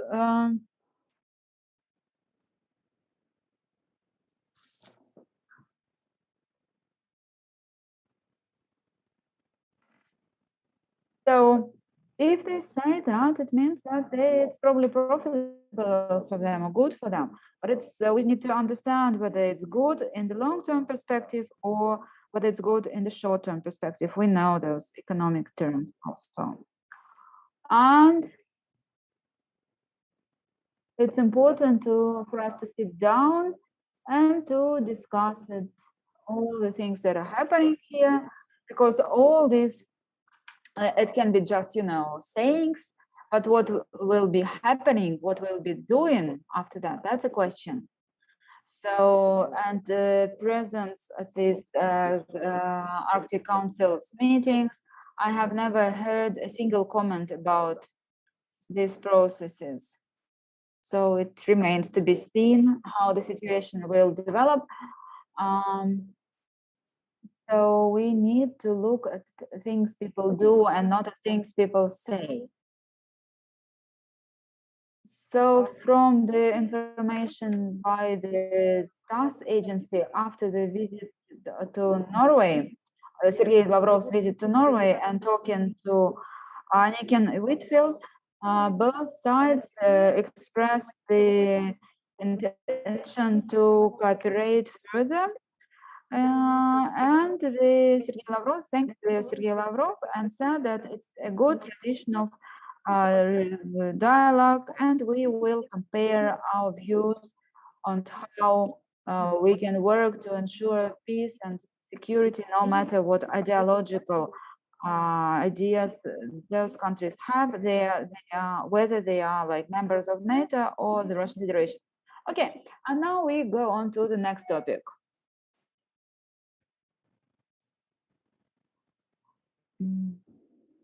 And now we would like to give the floor to whom? Remy, to you probably, yes. Do I have the word? Jeg vil gjerne kommentere på temaet vi har diskutert. Og jeg sitter som vararepresentant til regionale folkevalgte nivå, fylkestinget i Troms og Finnmark. Og jeg har lyst til å nevne at vi sitter jo nært den russiske grensen. Vi bor her, og det regionale nivået som jeg representerer. Jeg sitter jo i Vardø da, i Øst-Finnmark, og jeg kan se Russland fra mitt sted. Og for oss så det selvfølgelig veldig viktig å bevare den gode naboskapsdialogen som vi alltid har hatt med våre venner og våre naboer i Russland. Og i den forbindelse så har jeg lyst til å si at helt siden 1950-1960-årene så har den norske holdningen vært at vi har det vi kaller de selvpålagte restriksjoner i mitt område. Og det betyr at Norge nordøst for Lakselv, sånn røffelig, skal være uten allierte soldater. Det har vært en del av den samforståelsen som Norge og Sovjetunionen, og også Russland, har vært enige om. Vi vil ikke ha allierte NATO-soldater i vårt område. Jeg synes det gode grunner til det. Jeg bor i det området som Den røde armé frigjorde i oktober 1944, altså litt over et halvt år før resten av Norge ble frigjort.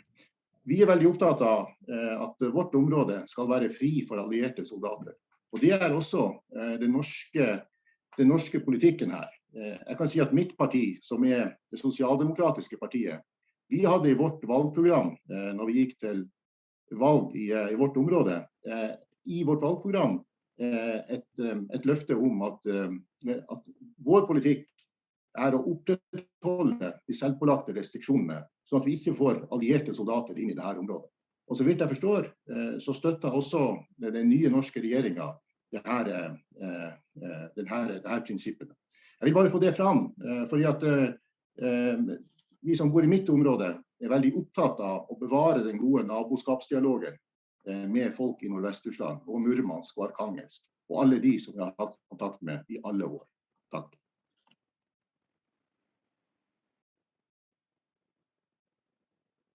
Yes, thank you so much, Remy. And now it's 10 minutes break, and we meet back at 1 o'clock.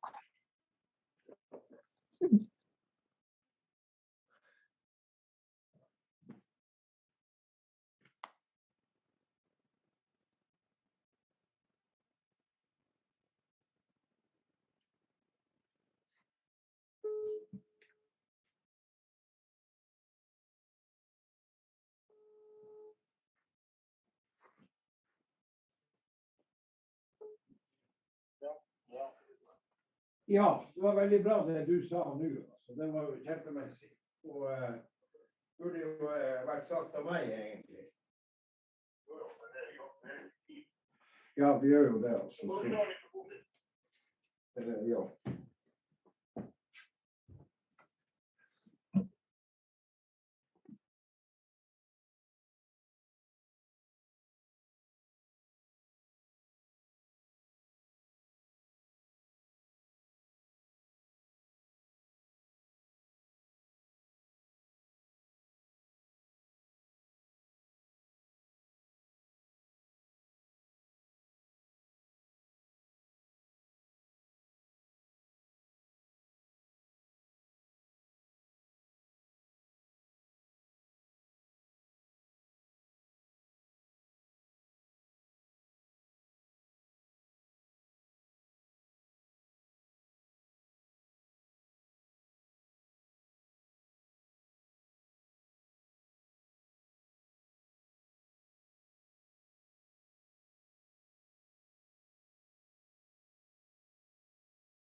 So, dear participants, we continue our conference that takes place during the Year of Science and Technology, and now we proceed with the topic of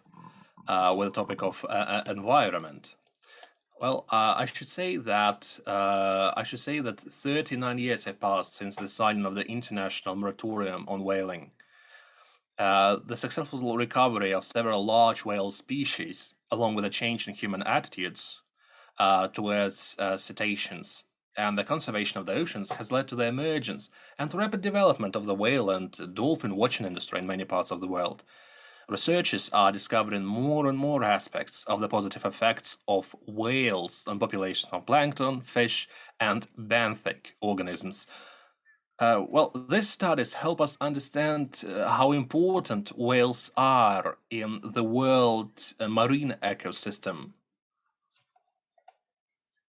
And now, I would like to invite the scientific director of the Whale Protection Foundation, Vladimir Latka.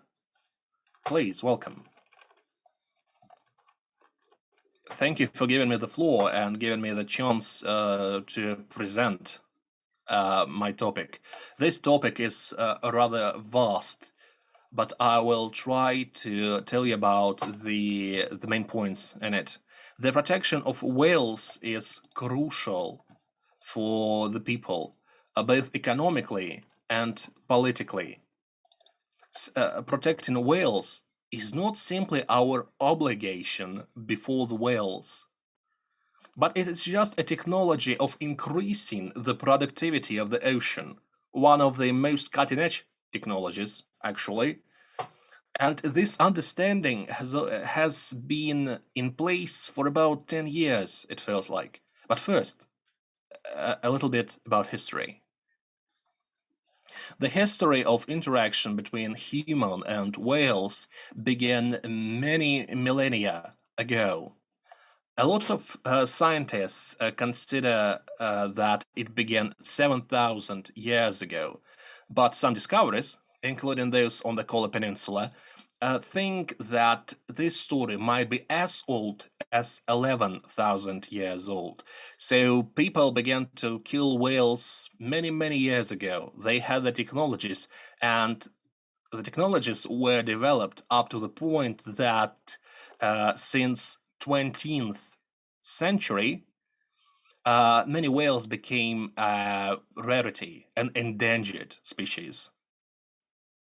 Well, it's essentially about the greed and thoughtless approach from one species towards another. So why is this industry has been developing this way? It has reached its peak in 30s and 40s of the 20th century. In the 30s, and we had the first agreement to forbid the whaling industry. For blue whales in 1972, the United States forbid whaling in its waters. And there was also the moratorium on the industrial whaling. So all these agreements are very important for the whales, first and foremost. But we don't need to deceive ourselves. We needn't think that, well, the science triumphs, because, well, the reality might be quite different. Well, the last moratoriums were enacted because of political and economical reasons. And, well, the public resist had a rise, and politics decided to think about whales just because of the reaction of the public. and also, well, in some parts of the world, whaling is still present with major populations. Some countries, such as Norway, Iceland, Denmark, Japan, Faroe Islands, still continue with whaling, and they want to cover themselves, feels like, and sometimes they even ignore the public opinion.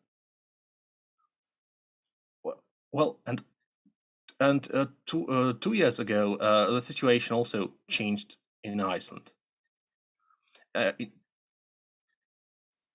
And also in Japan, once again in Denmark, in Iceland. So now the commercial industry continues in Norway of species extinction. Well, one of the species, actually, the Californian sea pig, the Californian, a very unique species, is dying right now, essentially.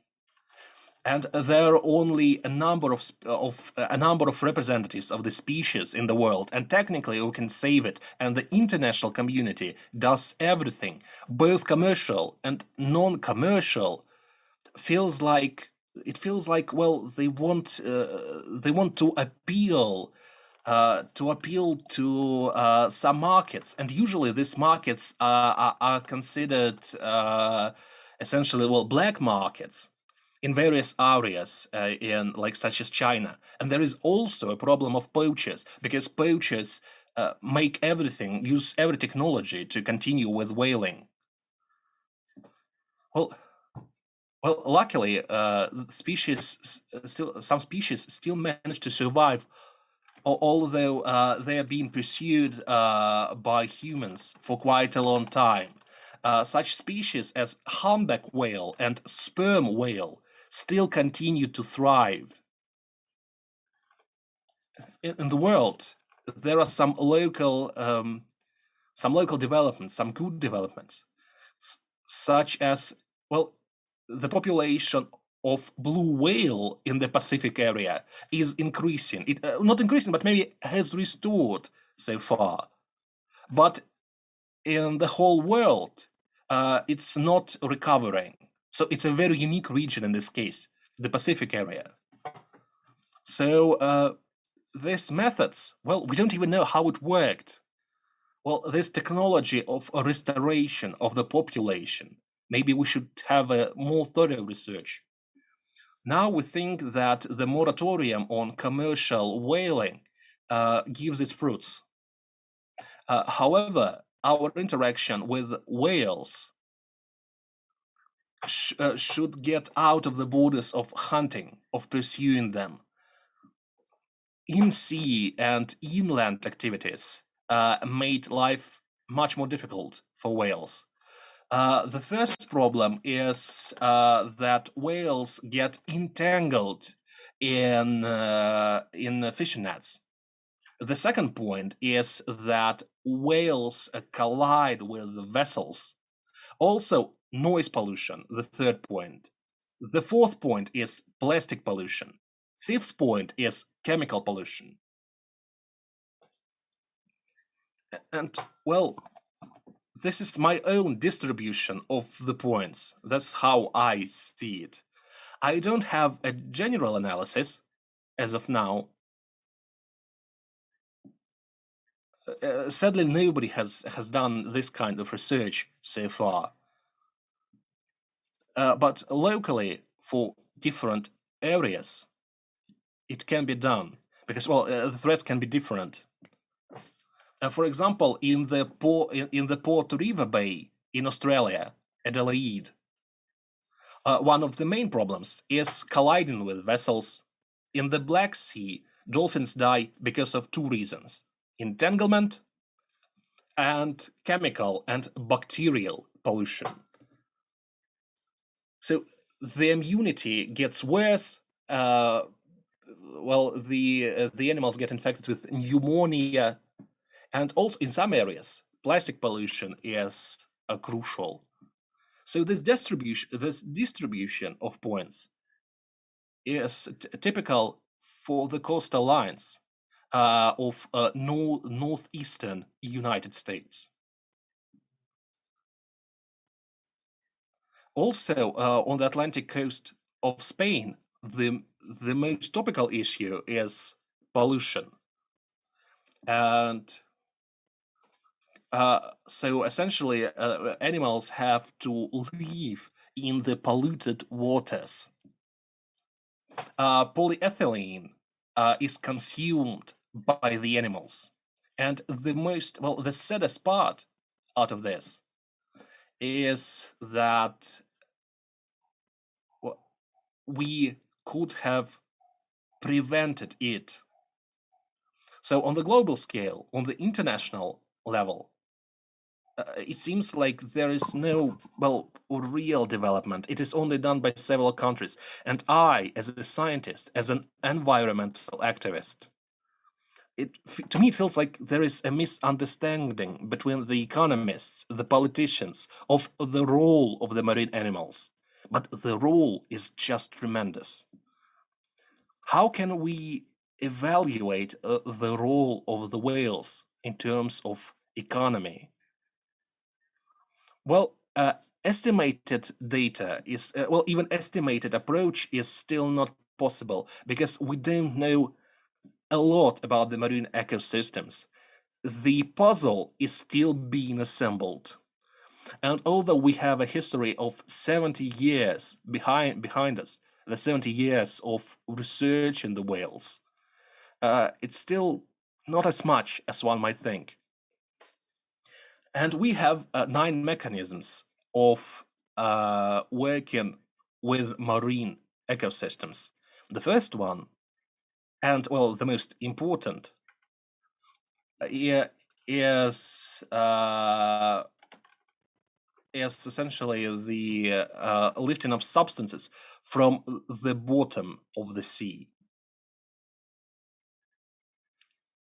So once a whale gets its prey from the bottom of the sea, the whales, by emptying their stomachs, make it so that they get useful substances such as nitrogen and phosphorus, and so eating plankton is rather important for them. So please, let's proceed with the next slide. So on this photo, you can see this jar in the hands of a person. This is one of the first researches, actually, in this case. So it is he's a representative of the Vermont University on the environment, and he's been so essentially he's been collecting feces of the whales, those that take useful substances, and then he would have the ability to analyze it. So the approximate depth in this case is about 150 meters. So essentially, that's the picture for you. Such a nice picture, I would say. This is a very, essential topic, you might say. So what do feces bring with them? Essentially, they return phosphorus, nitrogen back to the surface. And so sometimes it's just not possible for the whales to do that because of the areas whales are found in, if they go deeper.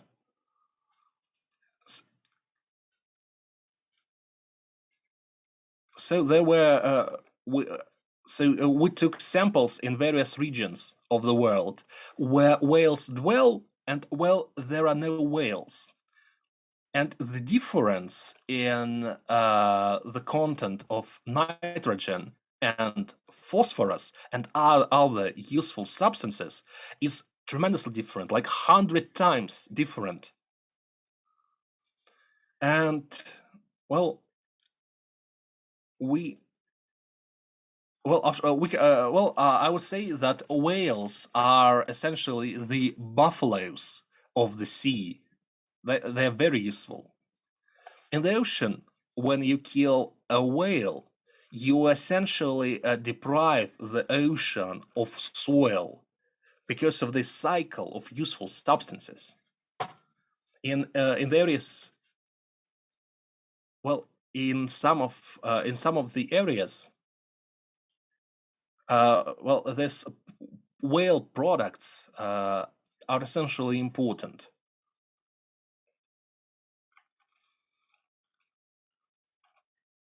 Please show the third picture.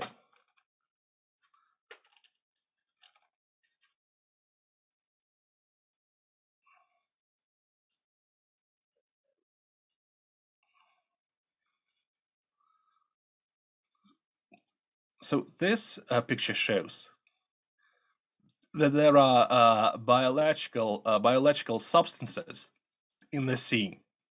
In the left part of the picture. So and also it influences the carbon impact just as well. But so those that feed with phytoplankton can be found in the upper areas. So essentially, with feces,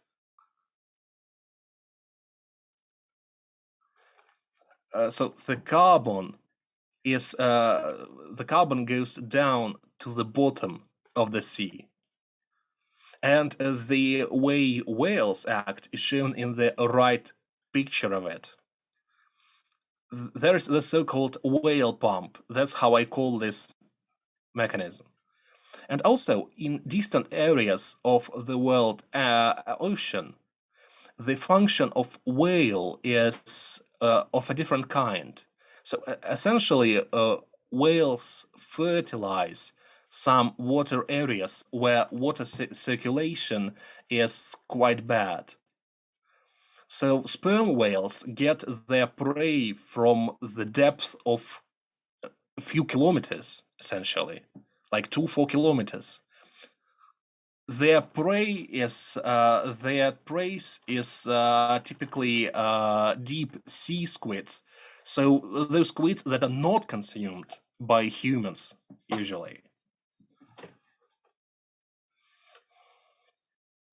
And so whale do a colossal work. So that cannot be done by human. Overall, every day, the whale population gets 7-10 million tons of organics. Is it much or is it too little? Well, considering the biogenic impact, it can be very important for the ocean systems, and also on the Gulf Stream, including the Barents region and the Barents Sea. The lift of the useful substances is tremendously important. The heat exchange is very important. But I think that the impact of whales, the influence they have, is crucial. The fourth mechanism is essentially about oxygen. A whale enriches the air with oxygen. So whale essentially transfers oxygen from the upper levels to the bottom of the sea. The fifth mechanism is the fact that whales accumulate carbon throughout their life, and they accumulate organics. That's what they do throughout their life cycle. And for a period, they do this even after their death. So whales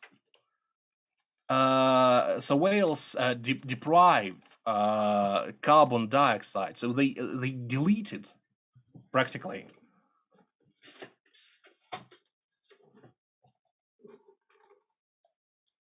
So a single whale can do as much work as 1,500 trees in this regard.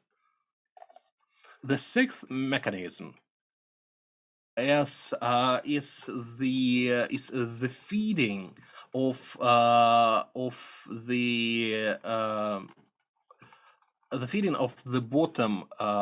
bottom creatures, because a body of a whale supports the marine system, because the bottom creatures feed on the body of a whale.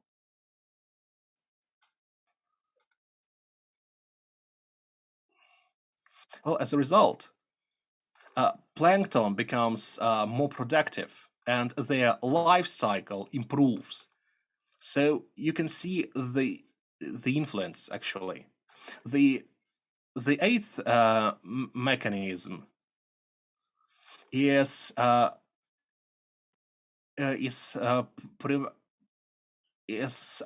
the attitude of whales, the relationship between whales and phytoplankton, and also zooplankton. So the whales make it so that plankton remain in the areas. The ninth mechanism is that the existence of whales supports life cycles of fish, because whales and dolphins eat only the sick fish, the weak fish. So in this case, only the healthiest fish remain. So because they are the fastest, they can escape. So the animals, if they're healthy and if they're not old, so if they're young, they also have a chance to escape from the whales. The chance is rather high. So these 9 mechanisms I've tried to describe, they lead to the fact that there is a diversity and sustainability. Only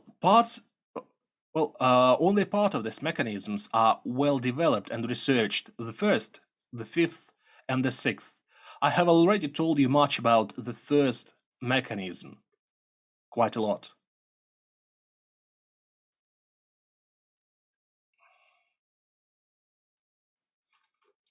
So what is the overall effect of all the mechanisms?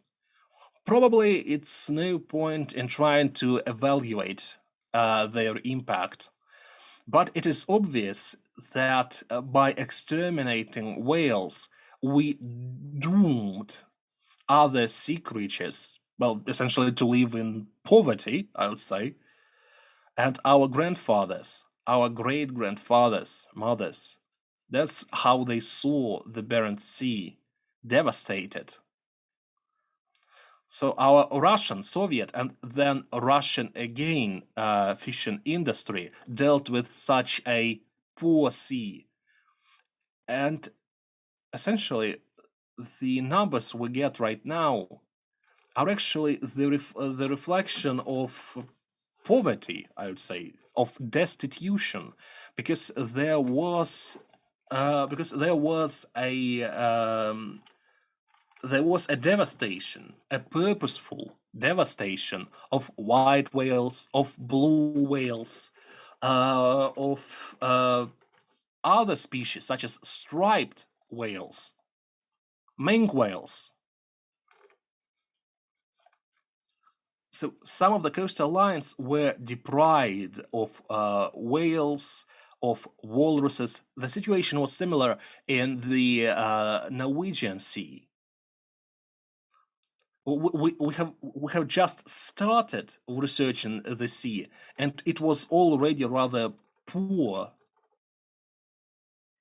And we haven't seen any other sea. That's how it works. But we need to increase the productivity. And the best tool to,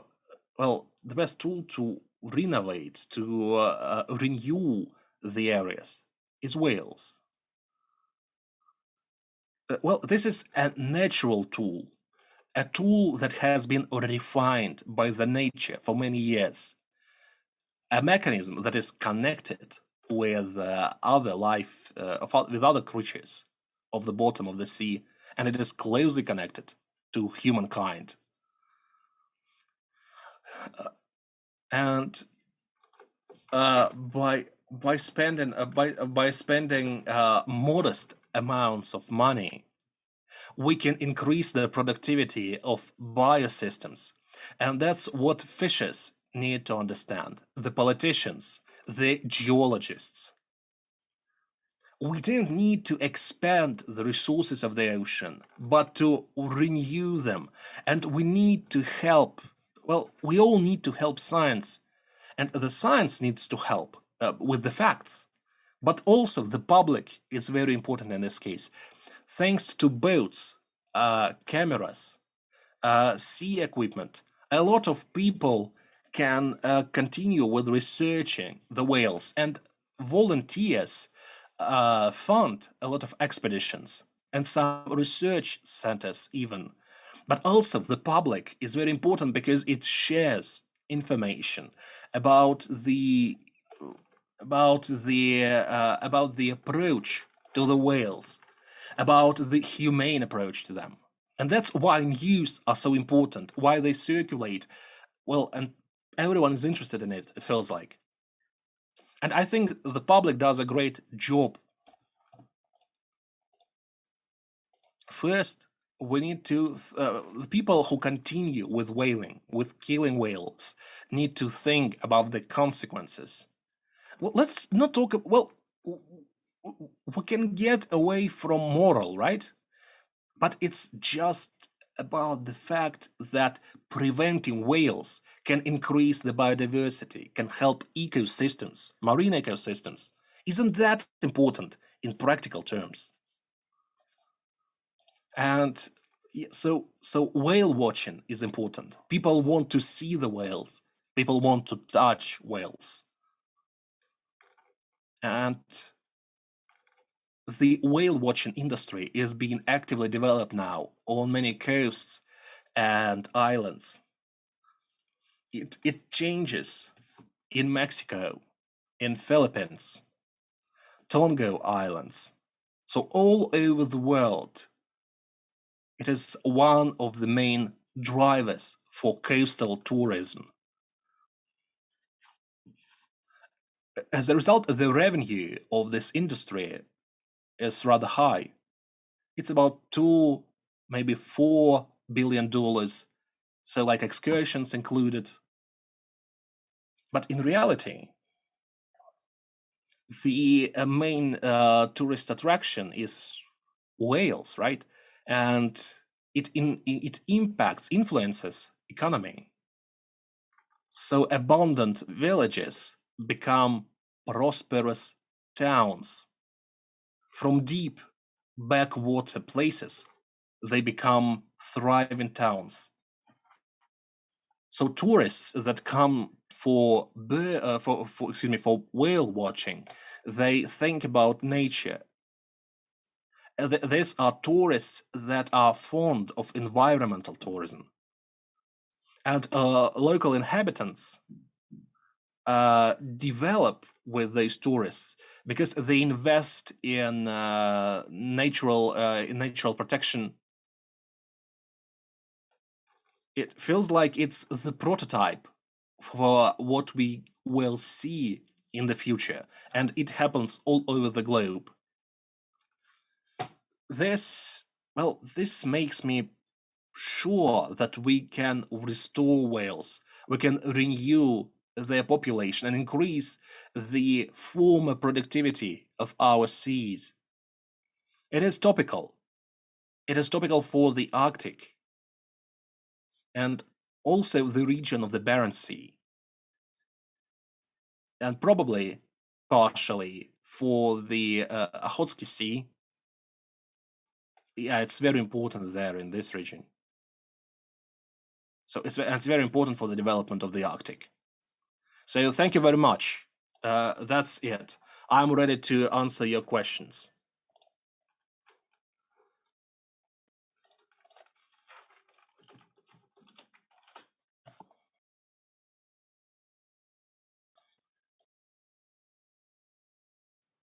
So we have our experts, Alexey Brumlyak, Denis Moiseev, and the head of the Dolphin Angel Group, Andy Christopher. I hope we have Erki, you contact one also. If you want to say something, you can start commenting. So now I would like to give the floor to Denis Moiseev. Yes, thank you for an interesting presentation. I would like to comment a few words due thanks to the whaling, like it was like the beginning of civilization in some way, and maybe we should pay back our debts to, and civilization has this possibility to restore the. Now I would like to give the floor to the specialist on marine mammals, and we will be back to the questions about ecosystems.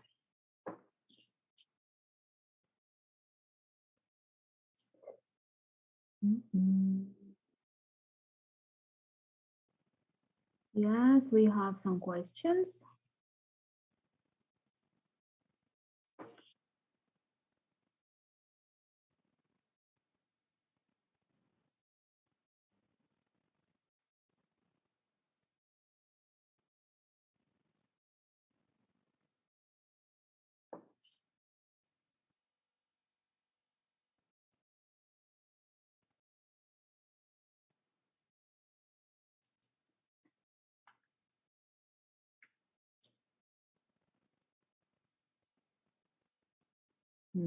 I'm not getting any sound from that. Alexey Brumlyak, are you with us? Yes, I'm here, but I see that Remy Stan has hand up. Maybe Remy, do you want to say something? Or is an old? Did you want Thank to you. say something? Tusen takk, Vladimir, for et spennende og engasjerende innlegg. Som pomor så synes jeg jo at mye av det du sier er veldig bra. Men samtidig som pomor så savner vi litt nyanseringer mellom de store hvalene som er utrydningstrua, og de små hvalene som i hvert fall vi her i Norge mener at det er grunnlag for å jakte på. I Norge så jakter vi hval, og vi tar ut ca. 2–3% av bestandene av de små hvalene. Og det mener vi er bærekraftig uttak. Og det mener vi her i Norge at vi må fortsette med. Det er masse hval utenfor Vardø for eksempel på våren og på sommeren. Mens de store hvalene, der deler jeg synet til Vladimir om at de må være fredet. Det er ikke bærekraftig å ta ut der. Men denne nyanseringen savner jeg nok litt i hovedinnledningen fra Vladimir. Takk.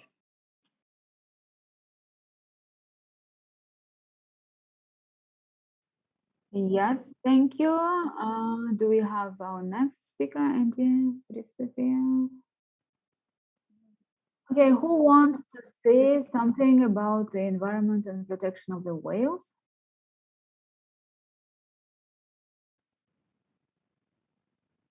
Okay, we don't see anyone who wants to say something. Okay, then we will sum up this topic of the environment.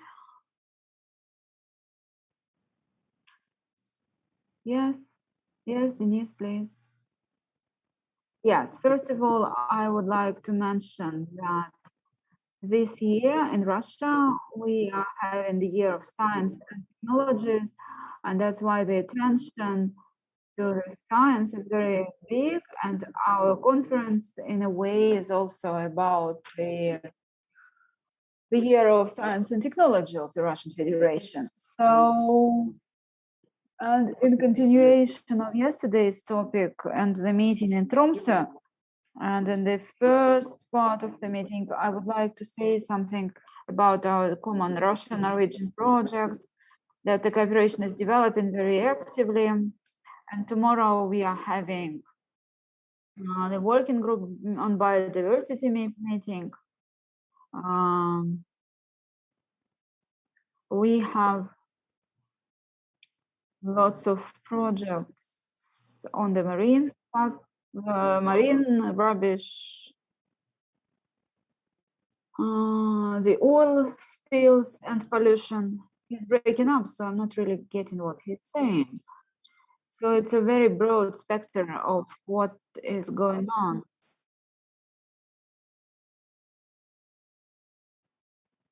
Yes, hello once again. Yeah, just to make a small transition, I would say a few words about whales.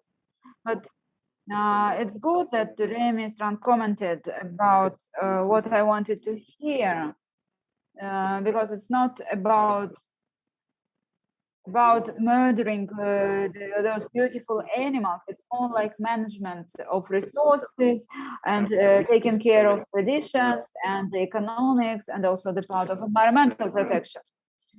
So the example of resource management, for example, whales as an example, we can take all the other topics, because from whales we can move to cod and to salmon and to oil and gas and everything. So any part of the economies and traditional use of resources can be used. And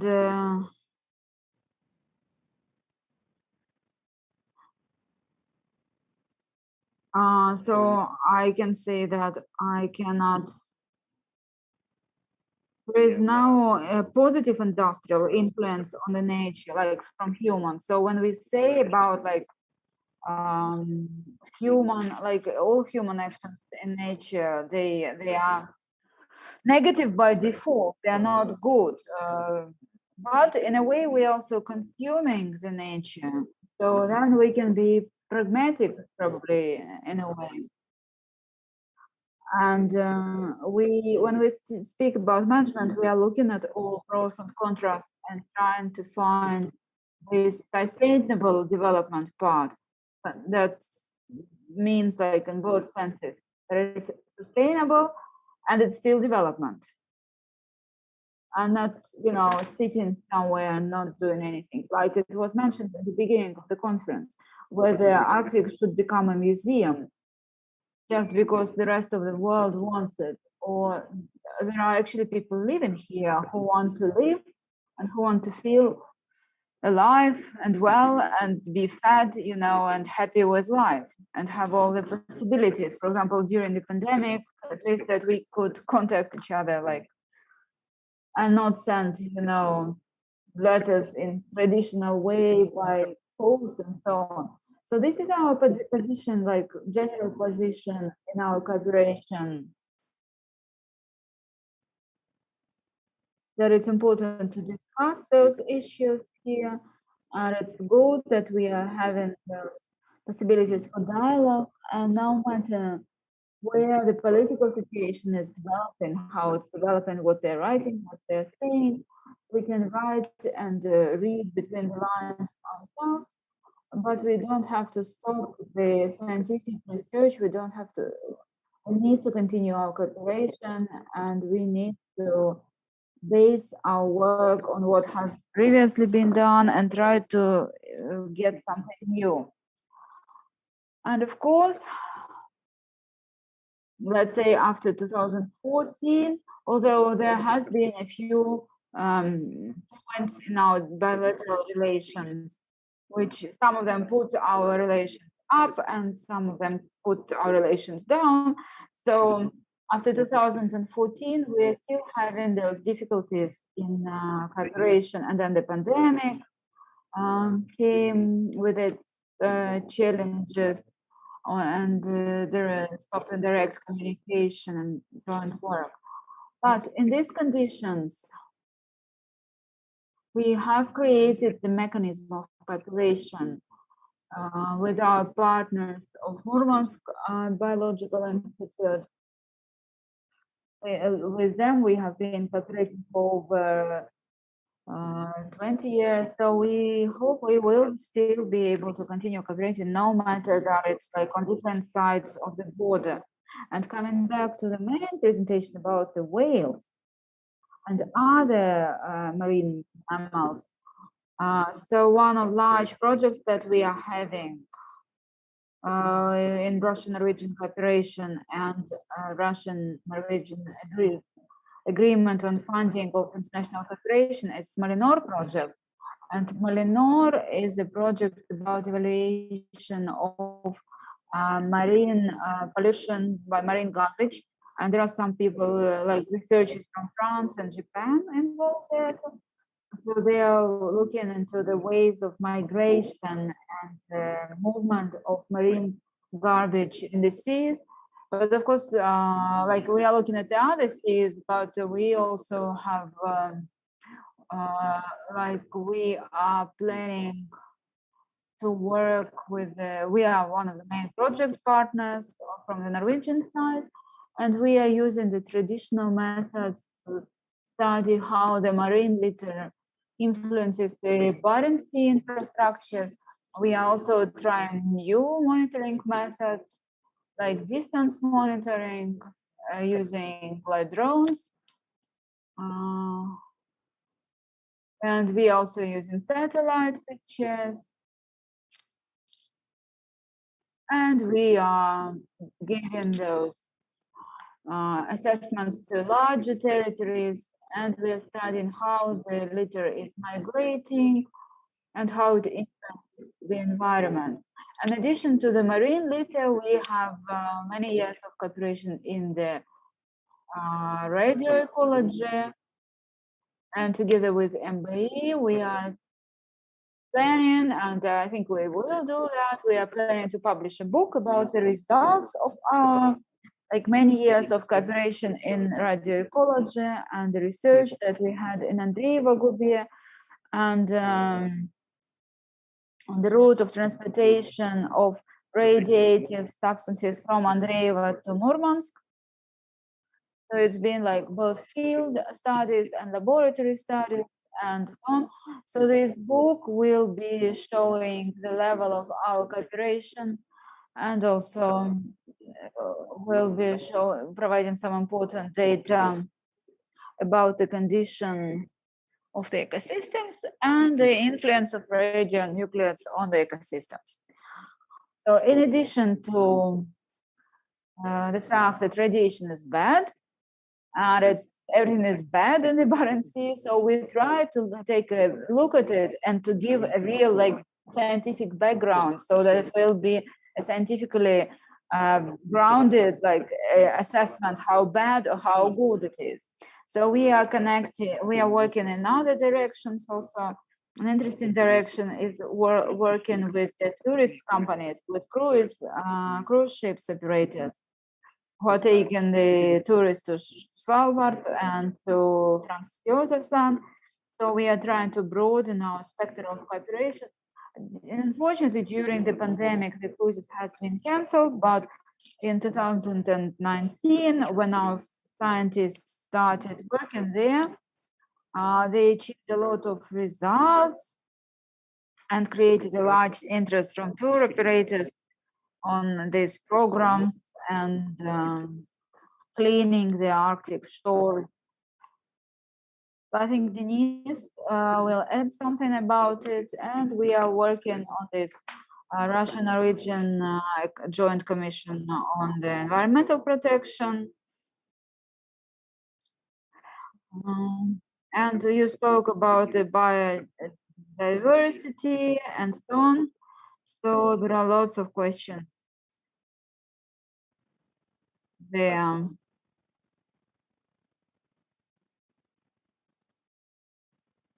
So we are planning to create complex plan of water resource management.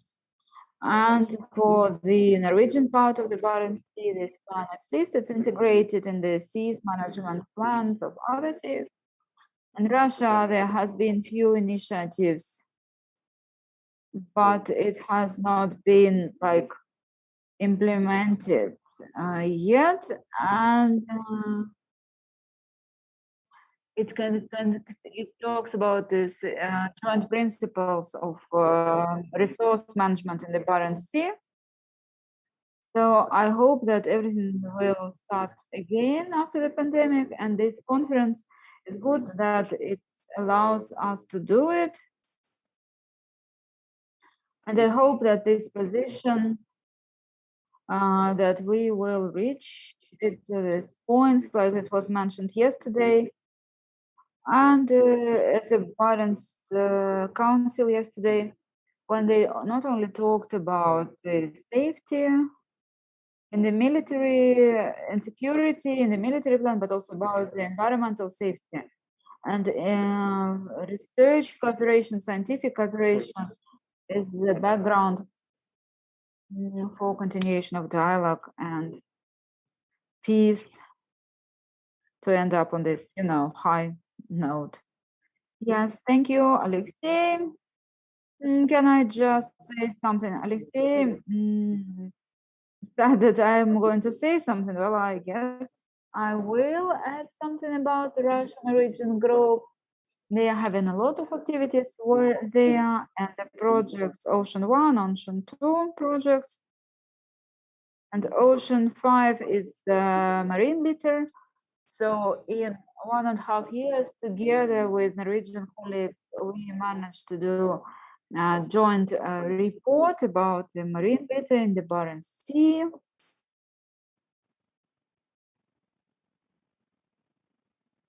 And they're working to prepare a new report. So we have lots of data from Russian and Norwegian side and return to the areas.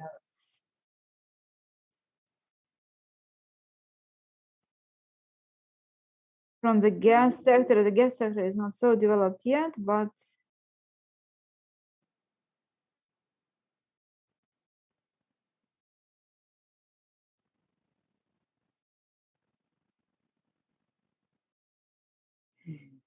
I'm not getting any.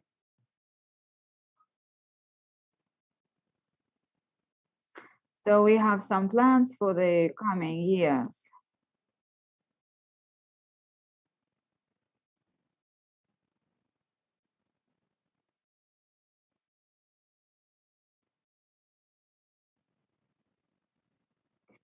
And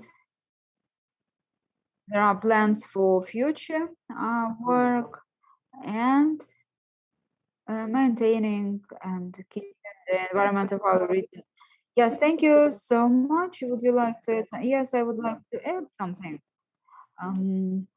I was very glad to hear from Alexei that the work is resumed on this planning, that you're resuming the work on spatial planning. I've heard about the plans, the works for Pechora Sea, and it's a very important job. And if the fund will be involved there, we are ready to work there as well. Yes, we have already noted down, so of course we will. Yes, it's very good. And our work is very interesting, it's very relevant issues. And we are going to publish the reports. And it also it will be available online and on our website and so on. And now it's a break until 2 o'clock. And then we will talk about relevant issues of the Arctic history. And then there will be also simultaneous interpretation. Okay, it's 10 minutes break now. Okay, it's 5 past 2 Russian time. We meet back here.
honor to represent like the view.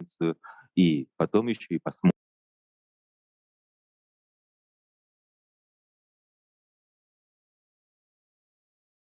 That are interesting for most people.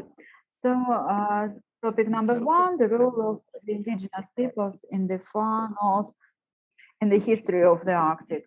In Russia, we are having this universal census, and they are working in Sami villages. So many people are proud to say that they belong to the indigenous peoples of the north.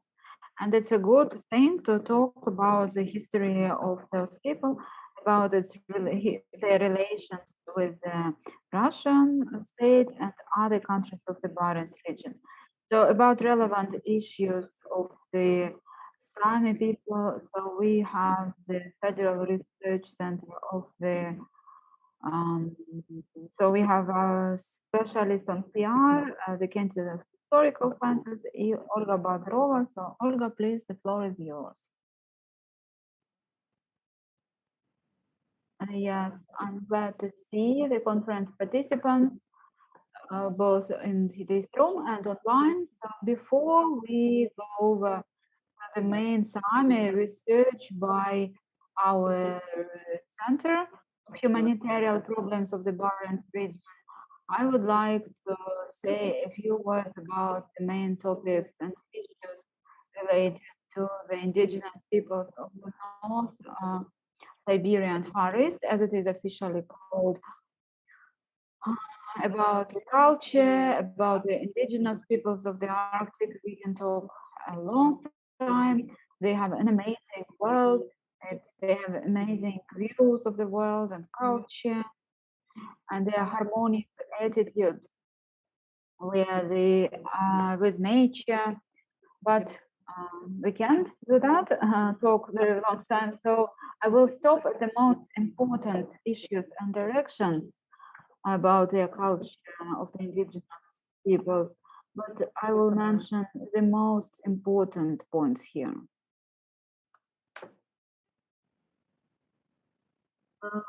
So in the Russian Arctic, out of them, we have, yes, you can see the numbers here on the map. So 2.5 million people living in the north, and out of them, 82.5 thousand people are represented in the 19 indigenous peoples. So all in all, according to the list of indigenous peoples of Russia, approved by the decision of the government of Russian Federation in 2000, with amendments from 2015, we have 47 peoples and nationalities of Russia that are indigenous people. So out of them, ethnical ethnicities are those who are living on their own territories, on the areas of the, you can see like of the Arctic region, so you can see what regions are included there. So we have 4 regions, Murmansk region, and we included, so Sami of the Kola Peninsula, they are the indigenous peoples of the Arctic.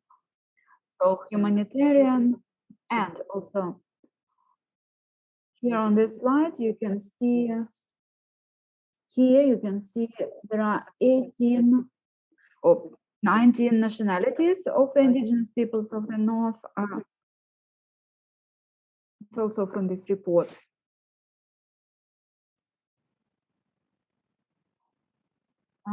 So there are different approaches to research of indigenous peoples of the North and their history, and they are also included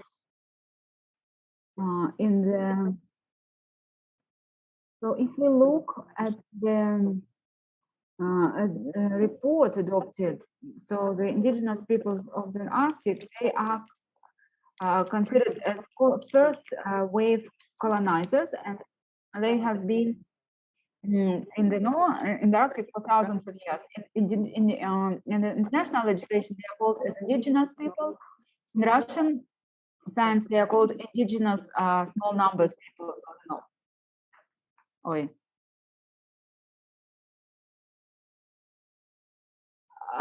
Du må slå av mikrofonen, vi hører deg veldig godt.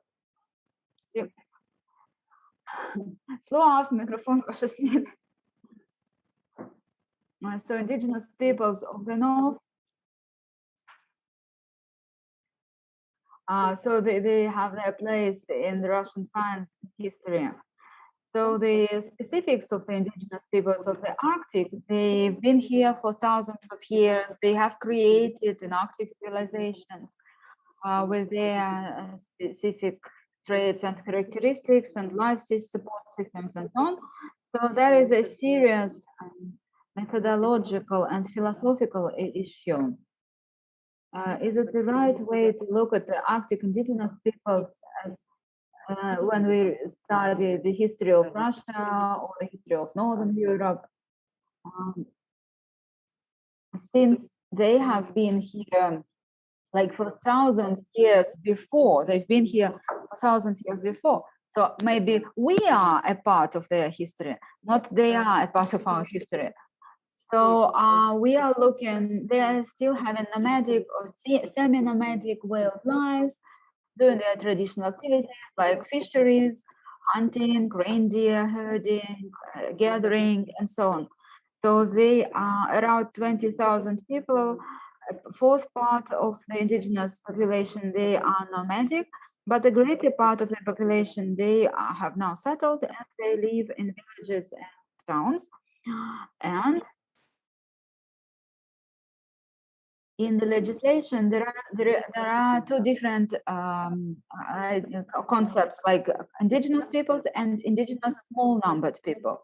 So indigenous peoples, according to our legislation, these are the people who have been living in the territory while we have been forming the Russian state. So you can see it up on the state. So there are people who have been living on the territory while the state was forming. And also a special name for indigenous peoples of the Siberia and Far East, because they are people living on the territories of traditional dwelling of the, or keeping their traditional way of life, livelihoods, all kinds of activities and so on, who have under 50,000 people and who identify themselves as an own nationality. And also we have also indigenous peoples living in the territory for a long time. They have traditional activities and they have traditional way of life, traditional livelihood, traditional, activities as their parents and grandparents and so on. And they identify themselves as a unity, but they are over 400,000. For example, Yakutians, they are much more than 400,000. So they are not considered, not to be they don't get the status of indigenous small numbered people. So they're just indigenous people. So they also play an important role in the history of Arctic. And these documents, they're here for a reason, because for ethnologists, the constitution of Russian Federation and the norms, they are important because they do not only define the status of the indigenous peoples, but they also create them, preserving their national heritage, languages, and so on. And it includes also creating cultural centers, different kinds of cultural groups and activities, publishing literature, for example, creating internet projects on the indigenous languages, and arranging festivals, different celebrations, and so on. So for the same goals, we also have scientific research of indigenous peoples of the Arctic.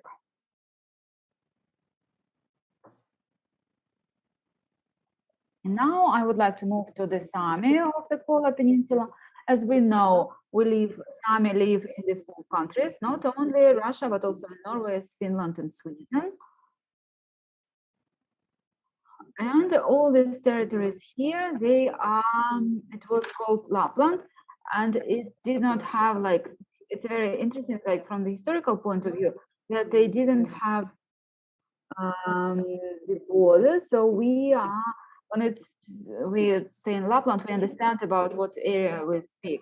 So now we have under 2,000 Sami people, and according to the census of 2010, we are still using this old data. So this year we are getting a new census, and it would be very interesting to compare the numbers and to see if it's increasing or decreasing. So, for example, in 2010, in Russian Federation, there were 1,777 Sami people, and out of them, there were 1,599 Sami, over Sami. So they are researched by the Center for Humanitarian Problems of the Barents region. So they are 0.2% of the population of the region, but the Sami, they are the symbol and the cultural heritage of our region, and our region is associated with the cultural traditions of the Sami people, and that's why they speak about Sami people as a kind of cultural brand of the of Murmansk region and of the Kola Peninsula. And also, since with Murmansk region is a part of the Arctic zone of the Russian Federation, so Kola Sami, they are the indigenous peoples of the north, because we are talking about the only group who is living on the Russian Federation. We are not talking about like tens of thousands of Sami people living, for example, in Norway or Finland or in Sweden. So according to the places of traditional activities and traditional livelihood of the Sami, there are for the following areas: Kavdor municipality, Kola municipality, Lavozera municipality, and especially Lavozera village, there is the center of Sami culture, and also Tirsky municipality. But in the first three villages and three municipalities, there are the largest number of Sami people. So here on the slide, I wanted to show you two interesting buildings. Below, you can see the National Cultural Center in Lavozera. It looks like a Lavo, a traditional dwelling of the Sami people. And it's also interesting that there is a shop, a supermarket, Dixie, in Lavozera. It also looks like this. So the ethnic specifics of this village, which is a cultural center of the Sami people, so it can be also seen in the buildings there. So I would like to move to the issues of history and culture. So there are many issues here. So I will not go into details. I will just stop at some of them. So the most relevant and unsolved issue here of the many thousands years of history is the ethnogenesis. That's interesting because there is an opinion that none of the ethnicities of the Russian Federation has not been studied so well as the Kola Sami. But still the question is where they come from is not solved. And for the history of archaeological research is over 100 years old, and in this time, 4 generations of Russian archaeologists managed to solve lots of questions in the archaeology. The most known names of the archaeologists are Alexei Schmidt, who started this research, Nina Gurina, Vladimir Shumpin, Evgeny Rashkin, and many others archaeologists who were doing research about the Kola Peninsula. And despite this 100 years history, there are still a lot of blank spots. And about when did Sami people came to Russian Lapland, but we have gathered enough information.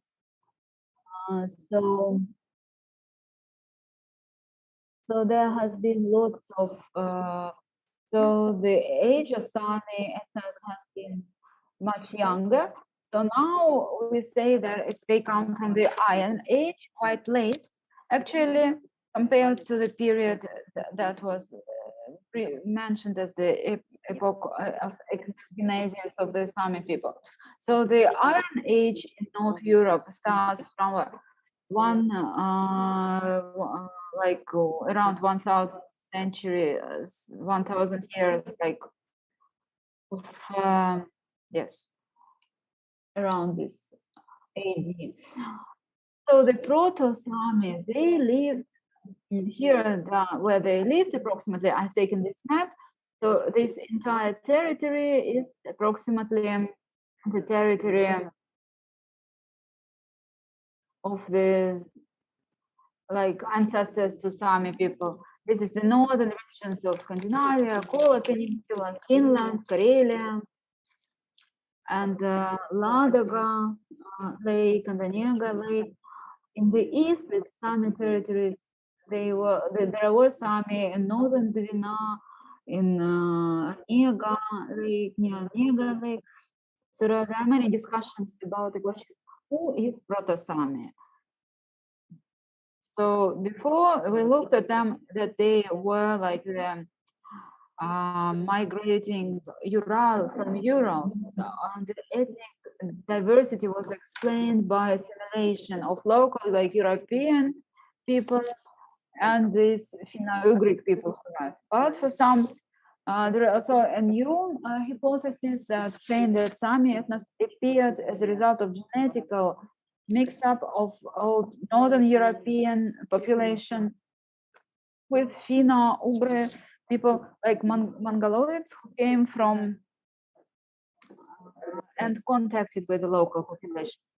So that's the way how like this Baltic Finnish Sami cultural community appeared. It was really divided into many groups. So from the hunters, European hunters who are hunting wild reindeers, so they have this nomadic way of life, and they have also the toponymics, like word names for local places. That explains why 30% of the Sami language has also Finno-Ugric and doesn't have any analogies in the modern languages. So, and then they divided into Baltic Finnish and Sami. So the Kola Peninsula people, they came from Karelia, because Russian archaeologists say that who can see those signs from ethnic Sami, we see them around the 8th century, and it's unlikely that ethnic Sami could be linked together with the first dwellers of this part of this Arctic, or of the dwellers of the Arctic.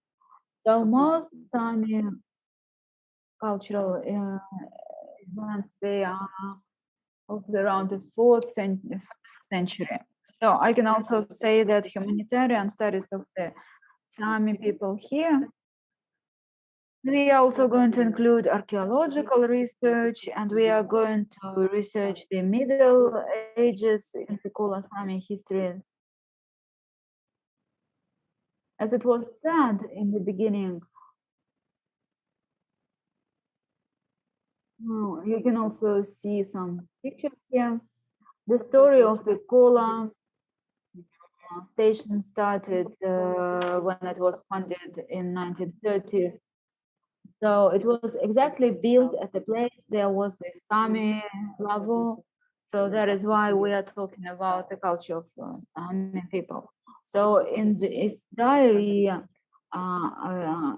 Fersman, he wrote that Kobylevi, they were the first Sami he met, and they were his first guides and helpers.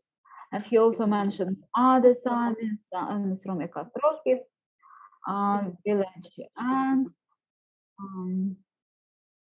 of course their contribution has been very important, because without the reindeers there were no roads, no railroads, no nothing. So here you can see that the reindeer sledges were the main transport for construction of the scientific station and transporting the different kinds of cargoes, delivering the minerals and so on.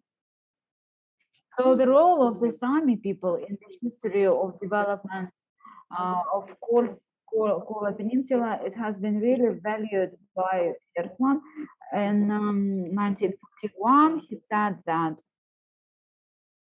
he would like to create in the future in this base, to create a special unit working with the history and culture of the Sami people, to kind of to pay back to the Sami people and their contribution in creating science in the north. But unfortunately, the war happened, and after the war, it was the only thing that was implemented here. So when we started this new unit in our region, it was called like International Center on Development of Science and Research in Barents region.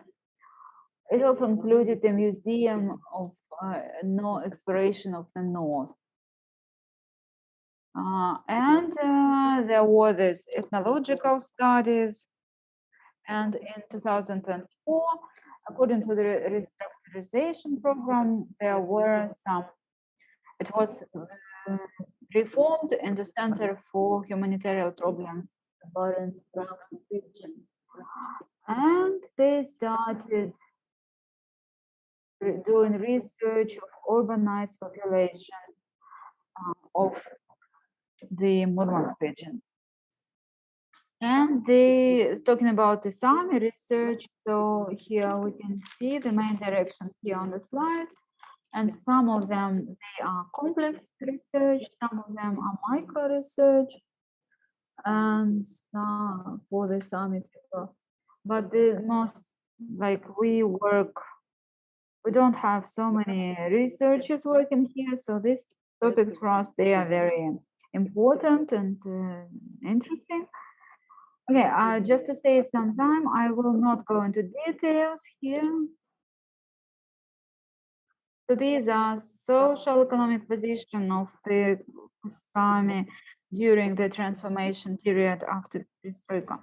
This is the history of people, of Sami people during Soviet time, expeditions, and keeping the natural and cultural heritage, and so some issues about folklore, family culture, different kinds of historical and cultural and anthropological research,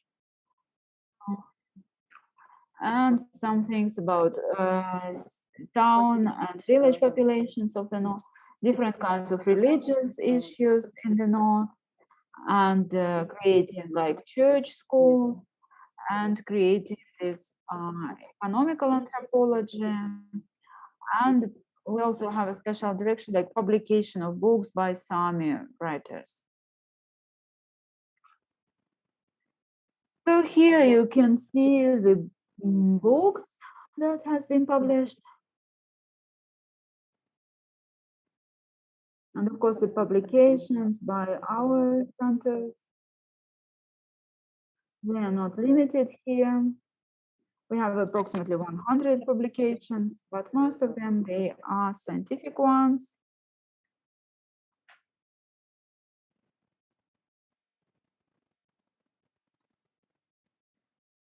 And talking about the history of Kola Sami, it's still relevant with the same issues as for many indigenous peoples of the north in the Russian Arctic, is that we still research the periods of cooperation periods that we had,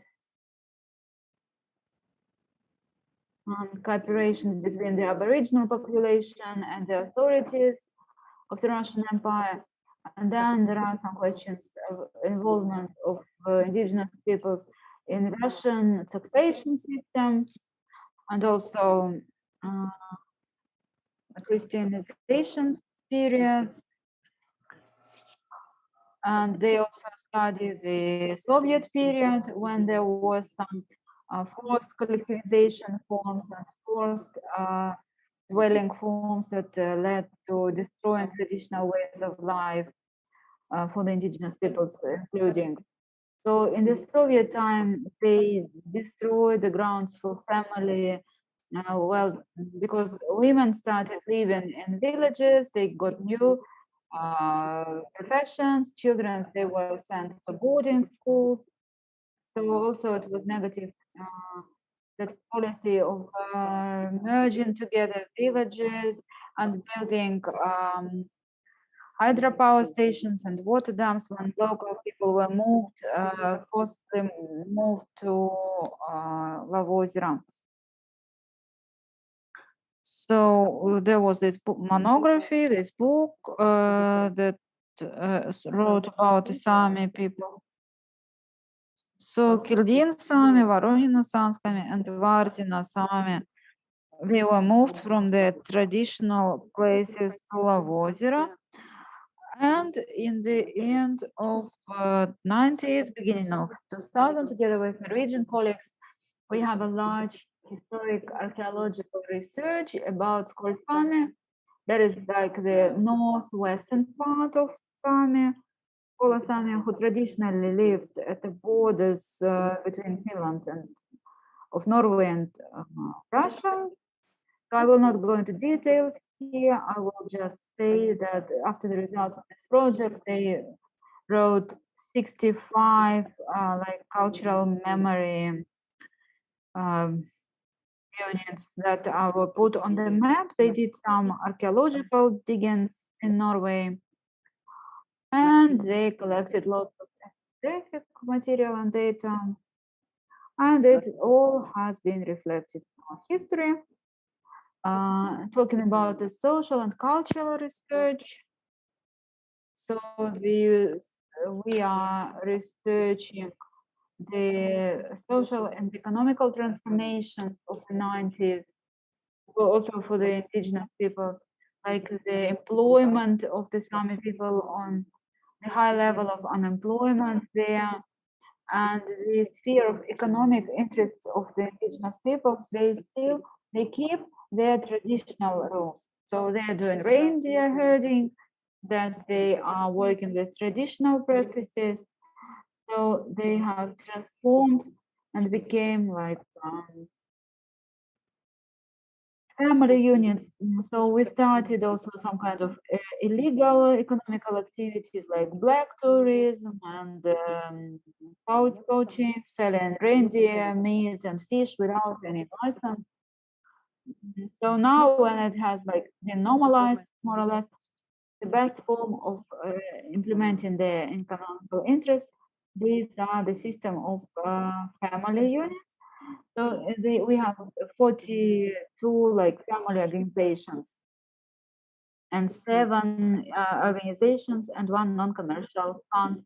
So the main types of those family organizations, they are fishing and producing marine resources, reindeer herding, like hunting, gathering different kinds of plants, making different kinds of household units, different kinds of arts and crafts, and they also organize tourists and visits.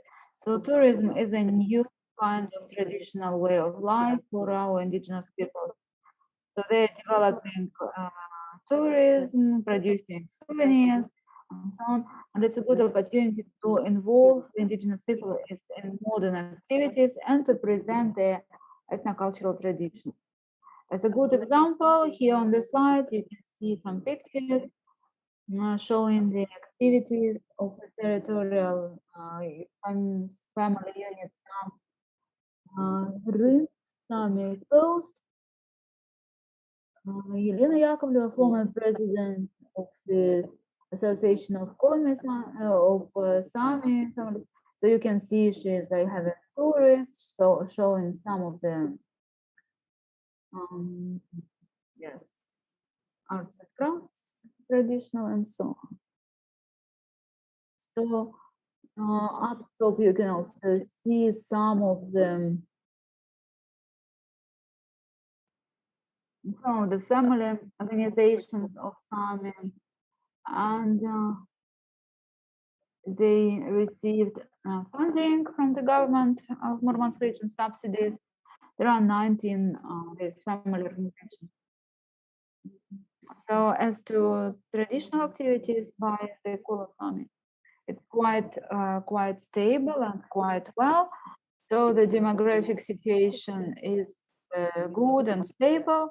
The demography is not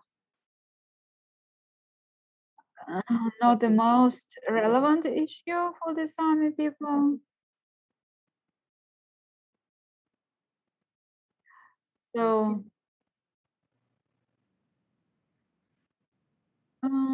so we are also talking about like stable work, or it's increasing.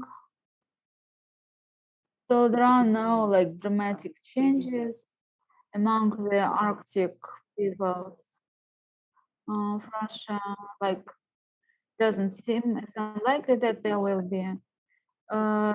It's believed that the number of indigenous peoples in Russia has not been changing like for many centuries. It has never been more than 2,000 peoples, but it's not decreasing either. It doesn't go below 1,500. But what is relevant is the problem of keeping the national language. And we see that there is a tendency on decreasing the number of local indigenous groups who speak their language. That is also due to many years of cultural contacts with other peoples and language policies that's been on since 1930s in Soviet Union, when for example, concerning Sami people, when children were sent to boarding schools, they were taken away from their families and taken out of their language environment. So they learned Russian much faster than they learned their native Sami language. And as to the indigenous peoples, it's a tendency that is seen in many cases, because in there, the indigenous languages it's just one of the mechanisms of adaptation to the harsh climatic conditions. It's a very important part of their culture. And it's very sad that out of 1,500 something Sami people, all of them said that they speak, almost all of them said that they speak Russian, but only 353 persons said that they speak Sami. And now we are only talking about Kildin dialect of Sami language. It's the written language, the only one that survived out of 4 large dialects. And now they are publishing all the literature in this dialect that is published by the Murmansk Center for Indigenous Peoples of the North. Unfortunately, I would repeat that this is the only dialect, which 10 years ago, there were 2-3 representatives of Scholar Sami who were speaking Yokonga, Tier Sami dialect. Now those people, they died, and the language died with them, but it only remained in the books by the first Sami poet, Oktyabrina Voronova. So she wrote in so if you want, you can find your book by Yala, and it's in Sami on one side and in translated to Russian on the other side. But it's in Yokonga dialect. So the situation with Sami language is worsened by the fact that all Sami still do not have their standardized alphabet. This question has not been solved for many years. So the phonetics of Sami language is very special, and there has to be some sort of compromise between Cyrillic letters and Latin letters. So there has been a scientific conference about maintaining Sami language in our history. It's been in Murmansk in September. And But despite these acute issues with keeping the language, their cultural heritage can be seen in other fields, in folklore, in all kinds of activities. So we keep their national identity. And even if the situation with language is getting worse, but I don't think it's getting worse because now lots of efforts are directed towards teaching children, the Sami children, to teaching them their dialect. But in the worst case scenario, the ethnical culture of Sami people, it will survive anyways. I'm sorry, our time is limited, so I will just show you some pictures that can be interesting here of our activities. So what is interesting here is on the left, bottom left, about fake Sami culture. So in the center, in our center, we study that because we have to be impartial, but the Sami people, they created this kind of internet portal about fake, where they talk about their culture and so on. And we as researchers, we can talk about forecasts and what this can be. Another interesting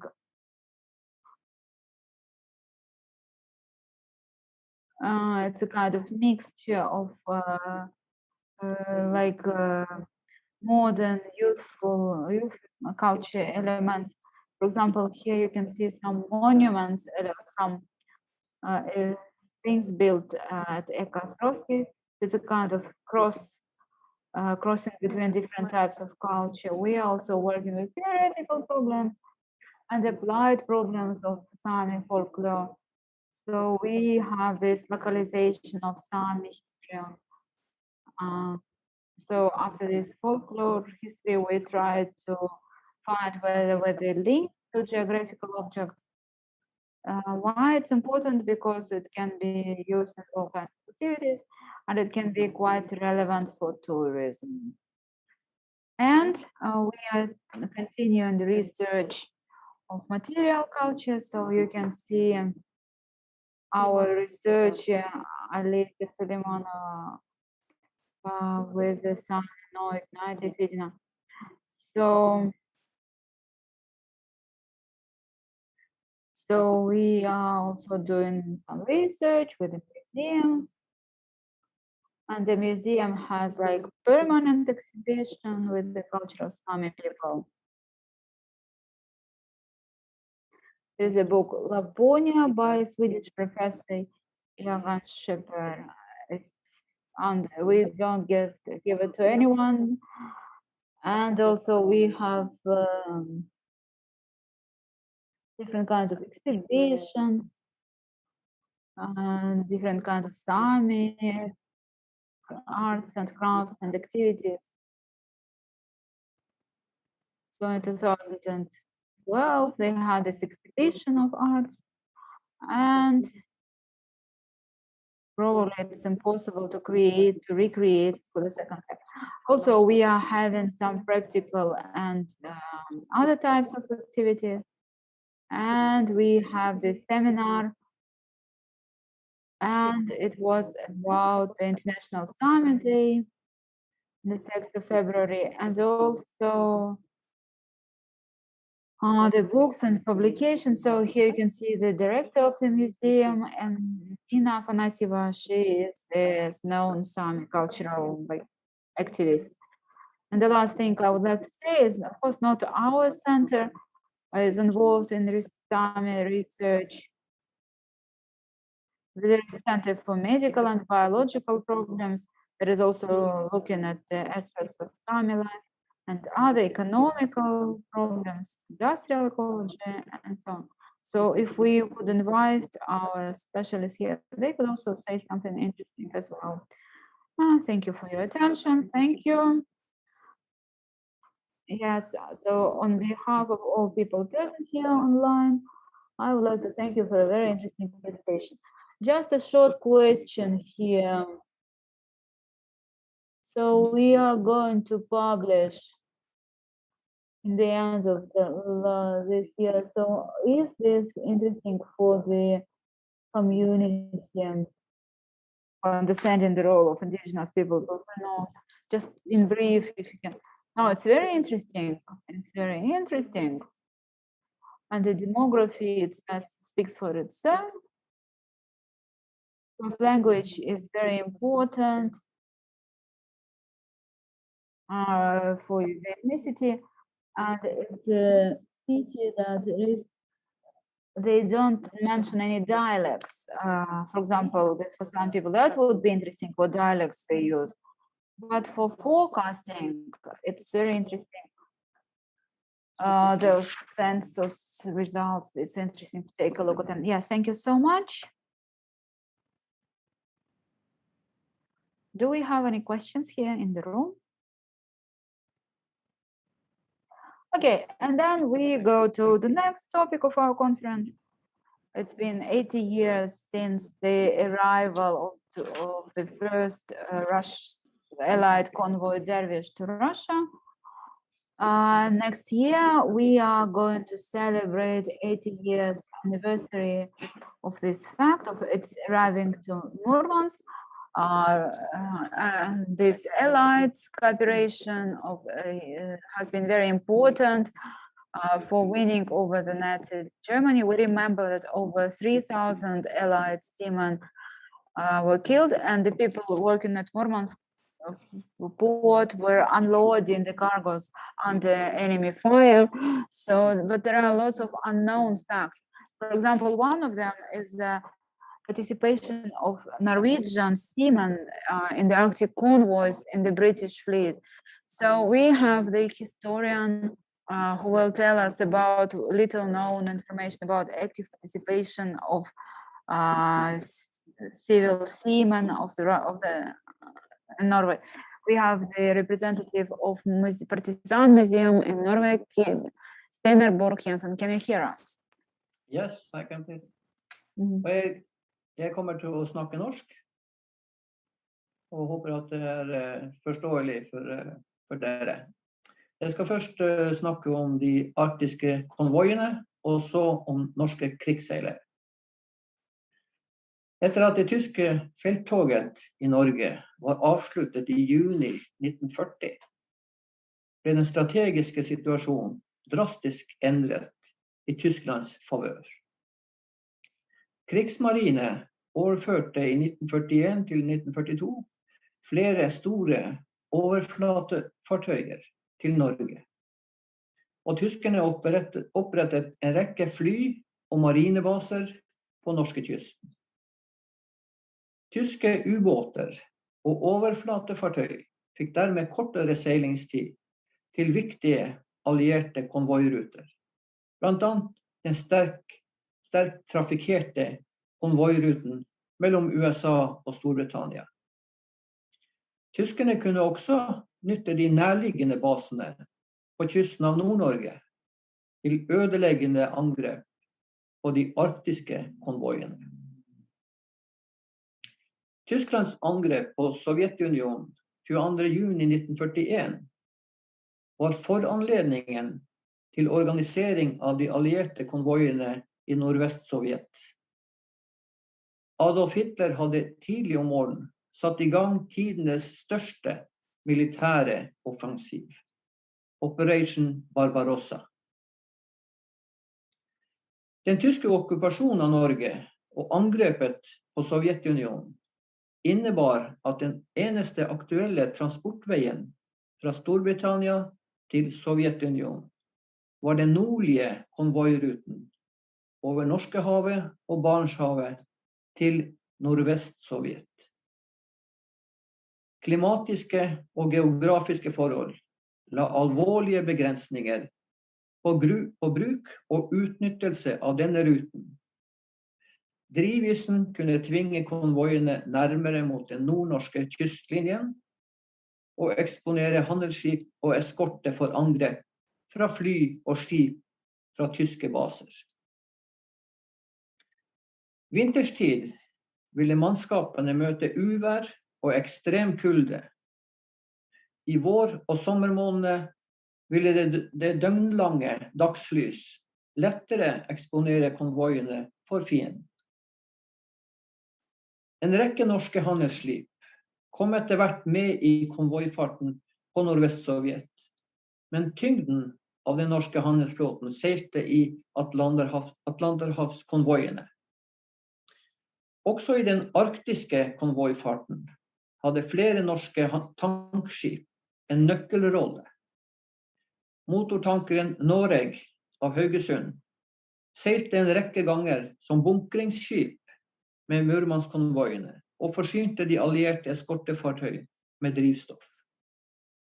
Bunkringen foregikk i åpen sjø, og den 12 000 tonn store motortankeren var selvsagt et sentralt mål for tyske bombefly og ubåter. Flere norske tankskip fraktet drivstoff i den risikofylte konvoiruten til Nordvest-Sovjet. Damptankerne Milo, Marathon og Norefjell og motortankeren Hebran og Egerøy trosset angrepene fra fly og ubåter for å bringe den viktige lasten frem til Murmansk, Arkhangelsk eller Molotovsk.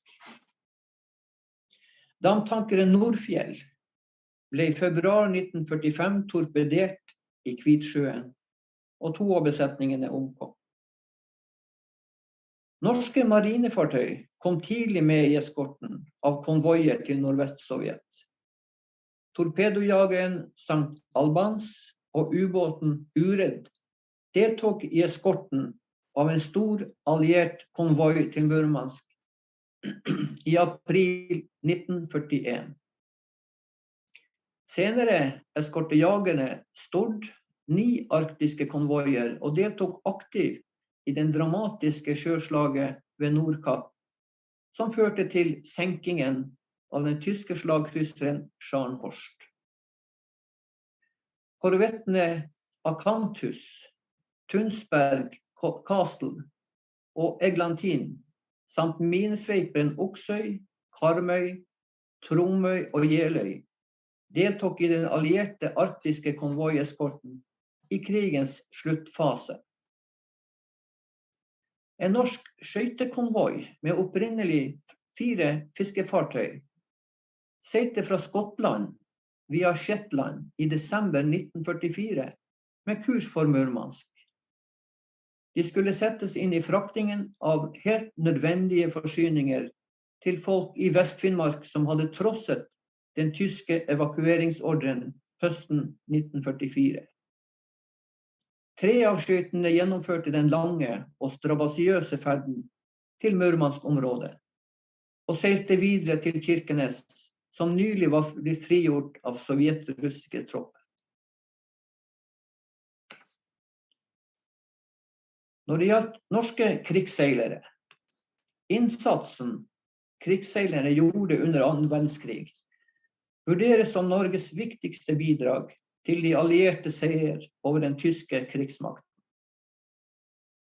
Under ekstreme vanskelige forhold fraktes norske handelsskip, drivstoff, krigsmateriell og andre varer, først og fremst over Atlanterhavet, men også i Middelhavet, Indiahavet og den vestlige del av Stillehavet. De viktigste forsyningslinjene, som etter hvert ble konvoiruten i Atlanterhavet, rutene gikk fra New York og Halifax til Liverpool, fra Sierra Leone til Port of Spain eller Liverpool, og fra Gibraltar til New York eller Liverpool, og fra Liverpool til Murmansk, Murmansk-konvoien. Murmansk-konvoiene betegnes som en av 2. verdenskrigs mest dramatiske operasjoner. Skipene, etter hvert i hovedsak amerikanske, men også fra andre allierte nasjoner, og fra Norge, seilte fra engelske havner, ofte via Island, og gikk til Murmansk og Arkhangelsk. Dette var de eneste sovjetiske havnene som kunne ta imot så mange og store skip. Tysklands okkupasjon av Norge gjorde at den eneste aktuelle transportveien fra Storbritannia var den nordlige konvoiruten over Barentshavet. I sommerhalvåret gikk konvoiruten nord for Island, Jan Mayen og Bjørnøya. I vintermånedene førte drivisen inn til at rutene måtte legges lenger sør mot Finnmarkskysten. Dermed ble skipene sterkt utsatt for tyske fly og ubåtangrep fra norske baser. Det førte til store tap og mannskaper som overlevde torpederingen og flyangrep, men omkom raskt i det iskalde polarvannet. Betydningen av konvoiene var stor og bidro til at Sovjetunionen fikk forsyninger av høyst tiltrengt krigsmateriell. Fra juni 1941 til mai 1945 ble mer enn 4 millioner tonn krigsforsyninger sendt med Murmanskonvoiene. 104 handelsskip ble senket, og mellom 1000 og 1500 sjøfolk omkom. Av de 12 norske skipene som var med i konvoiene, ble 2 torpedert, men ble brakt i sikkerhet. Foruten krigsseilerne som var ombord på skip utenfor Norge, altså uteflåten, var det også mange som måtte seile i norsk og nordiske farvann, så hjemmeflåten. Skipene i uteflåten seilte til allierte havner da Norge ble okkupert i april 1940, og dannet rederiet Nortraship, som var en organisasjon opprettet av norske myndigheter, som etter hvert etablerte seg i London i 1940 for å disponere den norske handelsflåten under andre verdenskrig. Over 80 sjøfolk fra Vardø og Kiberg var med i konvoifartene under andre verdenskrig. Skip som var i norsk og nordiske okkuperte farvann, også passasjerskip som Hurtigruten og Kystruten, ble satt under tysk kontroll. Store tap og manglende anerkjennelse. Under krigsårene var spesielt sjøfolk som seilte ute en sterkt utsatt gruppe. Krigsseilerne gjennomgikk betydelige psykiske påkjenninger. Konstant fare for voldsom død, hjelpeløshet og forsvarsløshet overfor overmakten og fiendens fly og ubåtangrep. Og en manglende forbindelse med familier og venner hjemme i Norge. Frem til freden i 1945 mistet ca. 3700 krigsseilere i uteflåten livet. 473 skip gikk tapt. Hjemmeflåtens tap ved krigsforlis var 199 skip og 1133 personer. Av disse 441 passasjerer. Norske myndigheters behandling av krigsseilere etter krigen har vært sterkt kritisert, og det tok mer enn 25 år før deres innsats ble akseptert. Du skal fortelle litt om min onkel som deltok i de her konvoiene. Johan Bernhard Jensen. Født i Kiberg 1920, og døde da i Kiberg 18. juli 1991. Og foreldrene Andrea og Ole Jensen.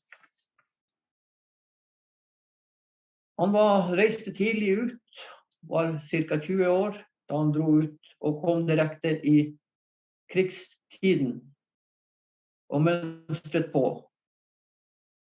Han hadde stillinger som båtsmann, matros, lettmatros og lemper eller fyrbøter. Lenge etter krigen så fikk han tildelt den norske krigsmedalje 8. februar 1980. 35 år etter at krigen var slutt.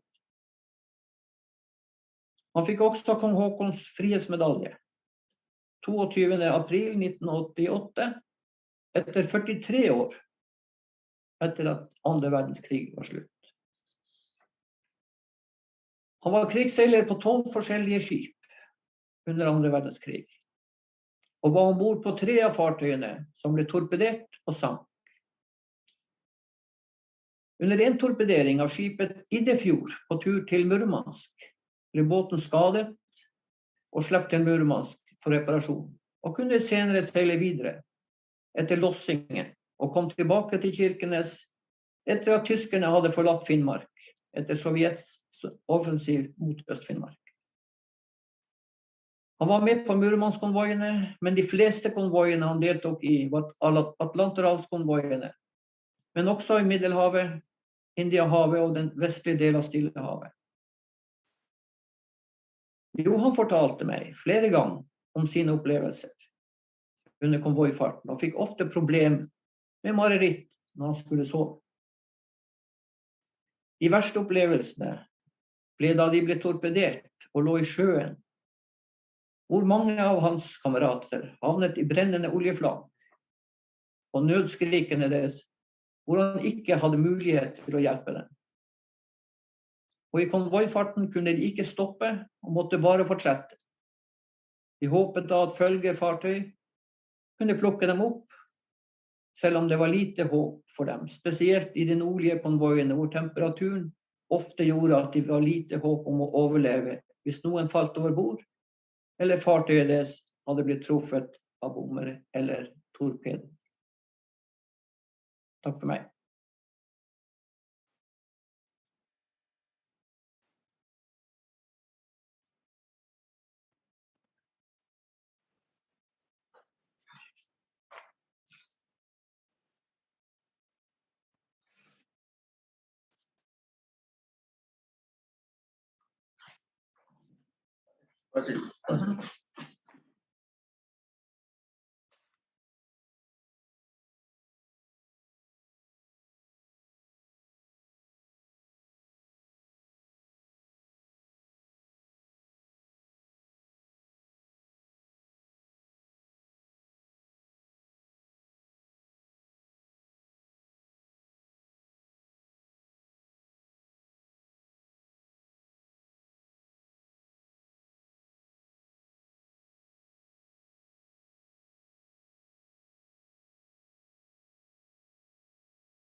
Den mannen i gata, som du kan si, eller de folk flest, er jo veldig enig med etterkommerne etter krigsseilerne, for ingen av dem lever i dag. Men etterkommerne, de føler jo et stor sympati i det norske folk. Men myndighetene gjør ikke noe mer med den situasjonen som oppstod etter at krigen var ferdig. Så den saken er ikke løst ennå. Men i det norske folk har de stor sympati.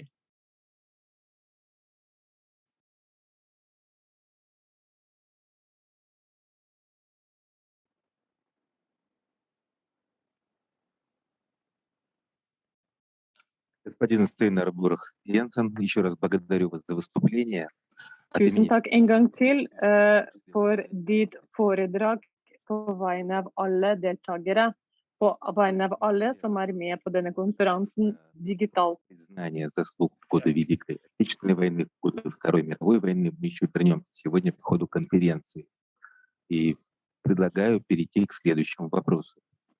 Самый молодой в России Северный флот, но, учитывая последние данные, правильнее, наверное, называть его одним из самых мощных флотов Российской Федерации, имеет немало славных страниц в своей истории. Одна из них, без всякого сомнения, это всестороннее обеспечение прибытия и убытия военных судов на самом сложном участке в непосредственной близости от рубежей оккупированной нацистами Норвегии. Советские военные моряки и авиация Северного флота бились за каждую тонну бесценного груза, спасали от фашистского огня и гибели в холодной пучине не только своих, но и британских, американских и норвежских моряков. Также в самой трагической ситуации с конвоем PQ-17 третьего удалось спасти от полного уничтожения фашистской эскадрой. Это очень показательно. Об этом свидетельствуют многочисленные памятники, о которых расскажет From German aviation. So we have now Volochenko Yuri. Yuri Volochenko, he will tell us about the history of Museum K-21. Yuri, can you hear us?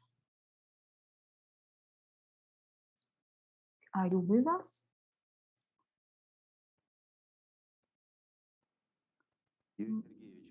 Yuri, nice to see you. We can see you. Can we?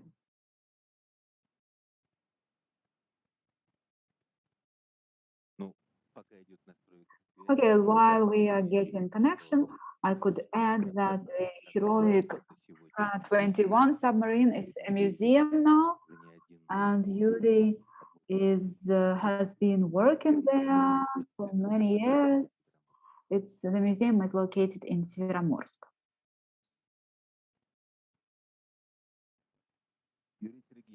Yuri, can you hear us?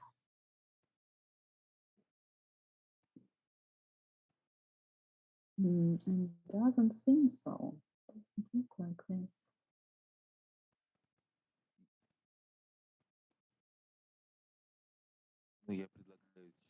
Okay, then I suggest we give a possibility to connect.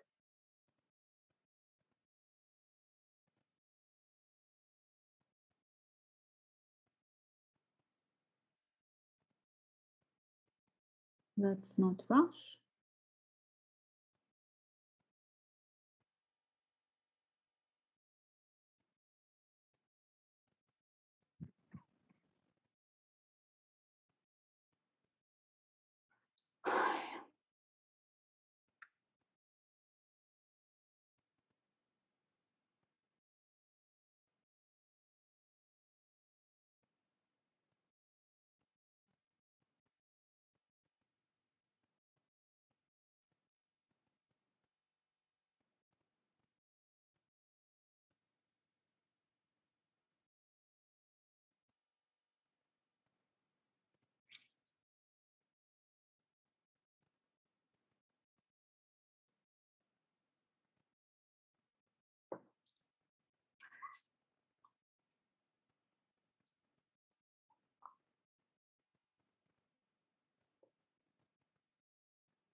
Все, кто сейчас смотрит нашу трансляцию в онлайн-режиме, So I would like to ask all of you who are participating online, please do not disconnect. We will continue our discussion very soon. победу над фашизмом.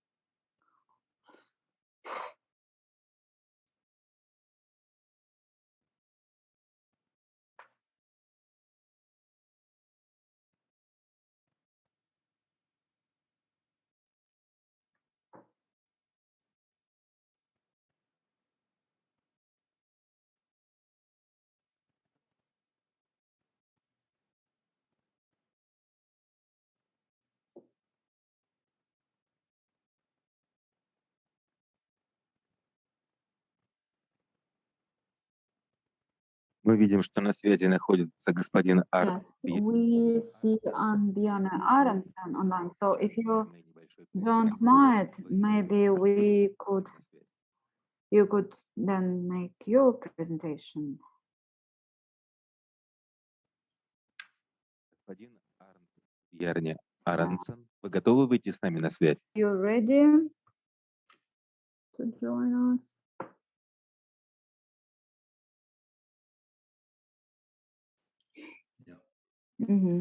Спасибо за готовность. Позвольте Yes, thank you. And I would like just to stay a few forward before you start. The history of partisan movement in Finnmark is an important part of history. So partisans were following the activities of German occupants and participated in sabotage operations. And those who survived the war, they were shamed as communists, and they were not called, as we know. So people from Oslo, they were like people also considered them Soviet spies, and there is a special place in September this year where there was this monument and memorial opened that came from the Norwegian military commander. So could you please tell us a bit more details about it? I would like to present you to everyone. And now about the activities of the partisans of Finnmark, we have Bjarne Aronsen. Please. Jeg klar. I am ready. Okay? Ja. Мы вас внимательно слушаем. Ja. Historien om partisanene krigshistorien til oss som lever i Finnmark, i Vardø og i Kiberg. I vårt område så dette ved siden av brenning av Finnmark de sterkeste kollektive minnene som vi har om krigen. Det en svært viktig del av vår historie. Slik vi i dag husker den norske motstandskampen under den andre verdenskrig. Partisanenes motstandskamp vår fortelling om hvordan våre folk slåss mot okkupantene med de ressursene de hadde i nærområdet. Partisanene har fått sin anerkjennelse fra de norske spesialstyrker ved at de har reist en minnebauta over partisaner.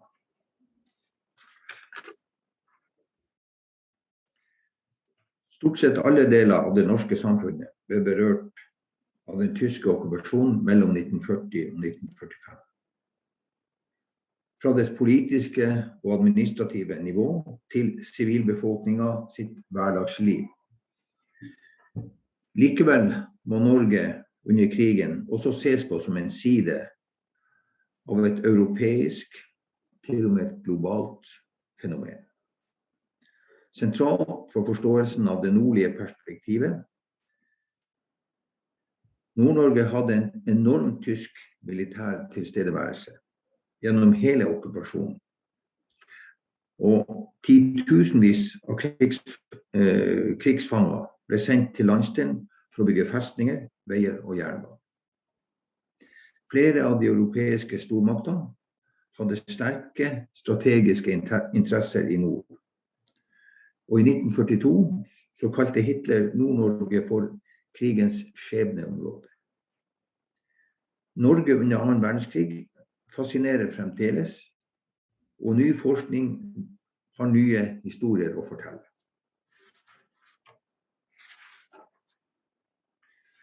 De første tyske soldatene ankom Vardø og Kiberg i august 1940.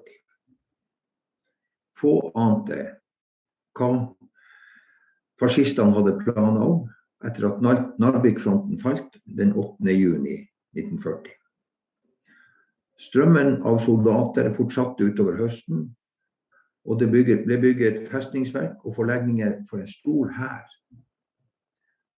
Den nordnorske befolkning aksepterte ikke å bli invadert og reiste seg til kamp mot okkupanten.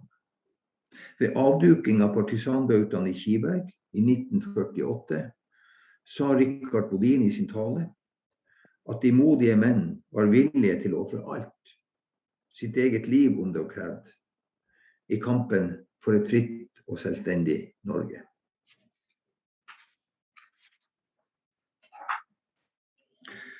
Etterretning avgjørende i krig. Sovjetiske fagmilitære gjorde sine vurderinger og bestemte seg for å følge med hvilke hensikter okkupanten hadde. Det ble etablert et nettverk av informanter bestående av patriotiske nordmenn på plasser som Kirkenes, Vardø, Berlevåg, Neiden, Persfjord og så videre.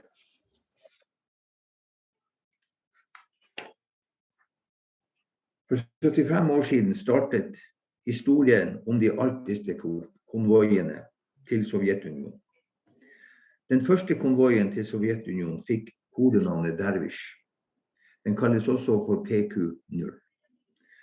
Den forlot Liverpool den 12. august 1941 og ankom Arkhangelsk 31. august 1941 uten tap. De tyske fly hadde ikke oppdaget konvoien, og flere konvoier fulgte.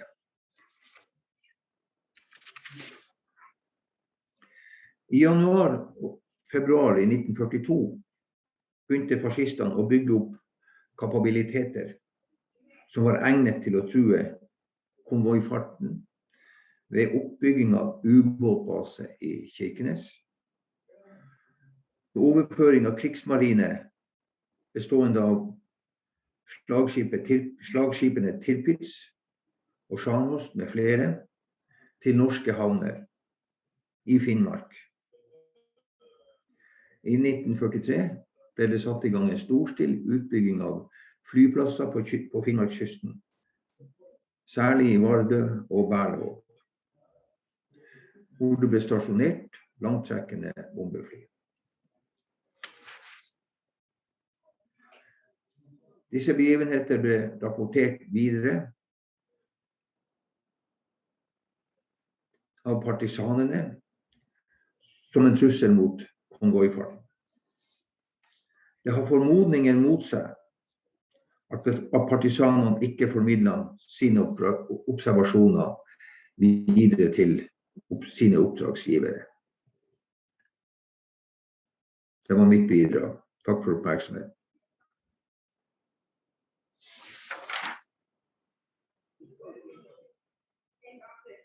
Благодарю вас за интересный рассказ. Господин Арнт Бьерня Арнтсон, позволите ли еще один дополнительный вопрос? Både spørsmål til meg. В таком случае я его задам. Насколько сегодня в Норвегии хорошо знают историю тех лет, о сопротивлении, о партизанском движении, о заслугах военных моряков, участвовавших в морских операциях? Подрастающее поколение насколько об этом знает?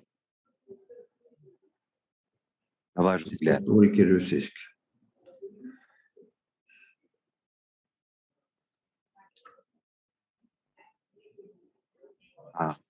Without translation? Var det spørsmål til meg? Hører du oss? Kan Remi oversette spørsmålet?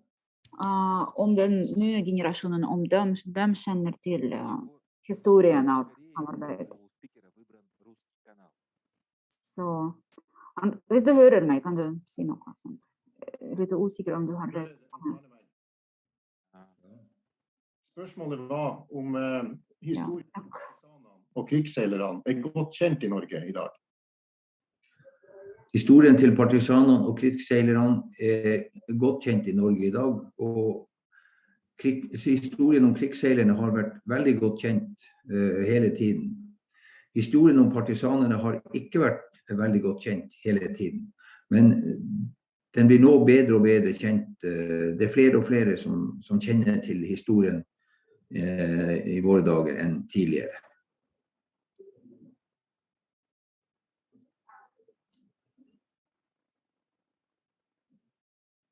Благодарю за ответ, за участие в конференции, за интереснейшее выступление. Спасибо.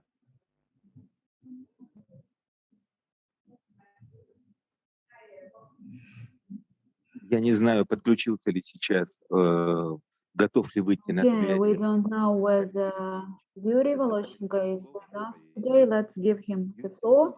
Yuri, we can see you again. Are you ready to join the conference?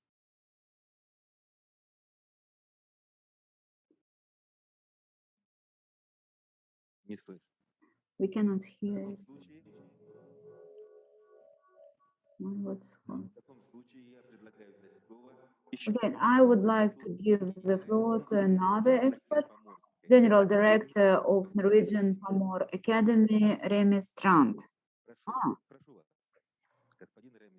So yes, Mr. Strand, please. Tusen takk. Kjære venner, kjære naboer i Nordvest-Russland. Som jeg tidligere har sagt, så sitter jo vi i Vardø, og vi ser over til dere til Nordvest-Russland. Og vi er veldig glad for den dialogen vi har. Og vi er også veldig, veldig glad for det initiativet som det russiske geografiske selskap, avdeling Murman, skal ha tatt for å arrangere denne konferansen, som er viktig for oss alle som bor i Barentsregionen. Konferansen omhandler fellesskap og utvikling i Arktis. Og konferansen er viktig for alle oss som bærer i oss at folkene i nord har mye til felles. Jeg vil understreke det som Arild Vollan sa tidligere. Vi som bor i nord, og da mener jeg både vi som bor i Norge og i Russland, vi er oppvokst rett under Polarstjerna med felles klimatiske utfordringer, men også med felles rike naturressurser i vårt område. Vi må aldri glemme at det er de her utfordringene som fra tidenes morgen har lært oss å samarbeide i nord, som i dag er landegrenser. Og dette samarbeidet, det har fått oss til å stole på hverandre, for det var nødvendig for å overleve i Arktis. Og sånn må det også være inn i fremtiden. Takk for at Partisanmuseet og Norsk Pomorakademi fikk være med i konferansen. Begge institusjonene er kulturelt innrettet i nettverk og kulturhistorie som er felles norsk-russisk historie. Steinar Borch-Jensen og Arnt Bjarne Aronsen, de har begge snakket om det som ved siden av partisankrigen i nord kanskje er Norges viktigste bidrag til å nedkjempe de tyske fascistenes okkupasjon av Norge og Sovjetunionen. Ved siden av partisanene i Finnmark, så var det neppe noen som var så direkte involvert i krigshandlingen gjennom hele krigen som de norske sjøfolkene som seilte på de norske handelsskipene. Før andre verdenskrig så var Norge et fattig lite land i Europa. Mange norske ungdommer mønstret på norske skip for å få arbeid. Norges utenriksflåte var den viktigste eksportnæringen for Norge før vi fant olja på 1970-tallet. Jeg tror at alle familiene i Norge hadde en eller flere sjøfolk i sin familie. Sånn var det med Steinar, og sånn var det også med meg. For å supplere Steinars innlegg, så skal jeg nevne 3 momenter som gjaldt norske sjøfolk som tjenestegjorde på norske skip under andre verdenskrig, og som ble mye diskutert i Norge etter andre verdenskrig. Og da vil jeg først gå tilbake til da Norge ble angrepet av de tyske fascistene. Og det skjedde 9. april 1940. Og den norske regjeringen måtte flykte fra Oslo og nordover i landet. Og under denne flykten så bestemte regjeringen at alle norske private handelsskip skulle rekvireres av den norske stat, og regjeringen ga ordre om at skipene skulle seile til alliert havn. Og regjeringen opprettet da organisasjonen Nortraship, som egentlig var et statlig rederi for de norske skipene som var fri. Det var ca. 1000 norske handelsskip som ble rekvirert inn i det norske statlige rederiet Nortraship, og som ble satt inn i kampen mot fascister. Det var, de her skipene, de var med på alle verdens hav. De seilte i konvoier overalt på jorda. Og mange av de her var også med, mange av de her norske skipene var også med i de allierte konvoiene som seilte krigsutstyr til Murmansk og Arkangelsk under andre verdenskrig.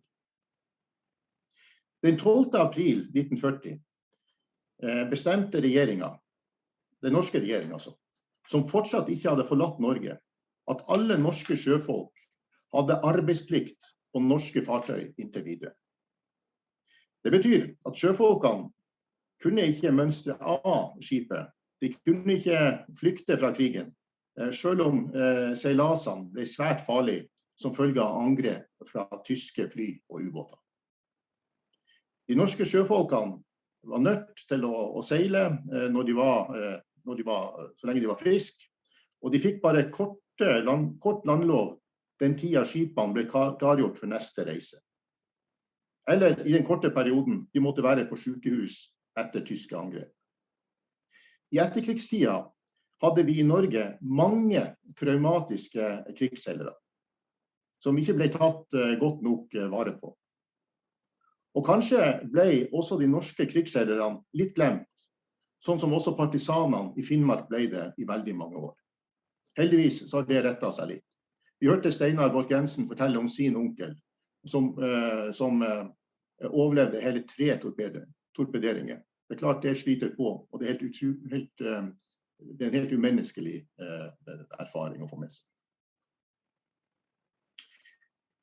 En annen spesiell sak som den norske regjeringen gjorde, for den norske regjeringen, vet dere, måtte flykte fra Norge, og de flyktet til England. Og den norske regjeringen og den norske kongen videreførte kampen fra London fra juni 1940. Og en spesiell ordning som den norske regjeringen innførte, omtales gjerne som innføringen av bigamiloven.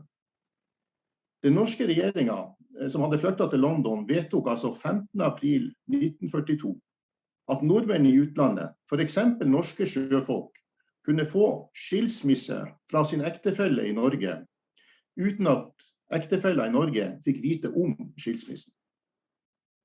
Reglene ble sånn fordi at krigen hindret kommunikasjon mellom nordmenn i utlandet og familien hjemme i Norge. Da freden kom i 1945, så ble denne loven svært omdiskutert i Norge. Og bakgrunnen var selvfølgelig at norske sjøfolk og andre som ikke hadde vært i Norge i krigsårene 1940 til 1945, de kom hjem med nye koner. Og det overrasket selvfølgelig kona som var i Norge fra før, som der og da fikk vite at hun var skilt fra mannen hun elsket. Dette var en forferdelig situasjon for de som var hjemme og ble overrasket. Og loven ble som nevnt kalt bigamiloven og var svært omdiskutert i etterkrigstida i Norge. Vi hørte også Steinar Borch-Jensen fortelle om sin onkel som ble torpedert hele 3 ganger under konvoifarta i andre verdenskrig. Dette illustrerer den store risikoen det var å være sjømann under andre verdenskrig.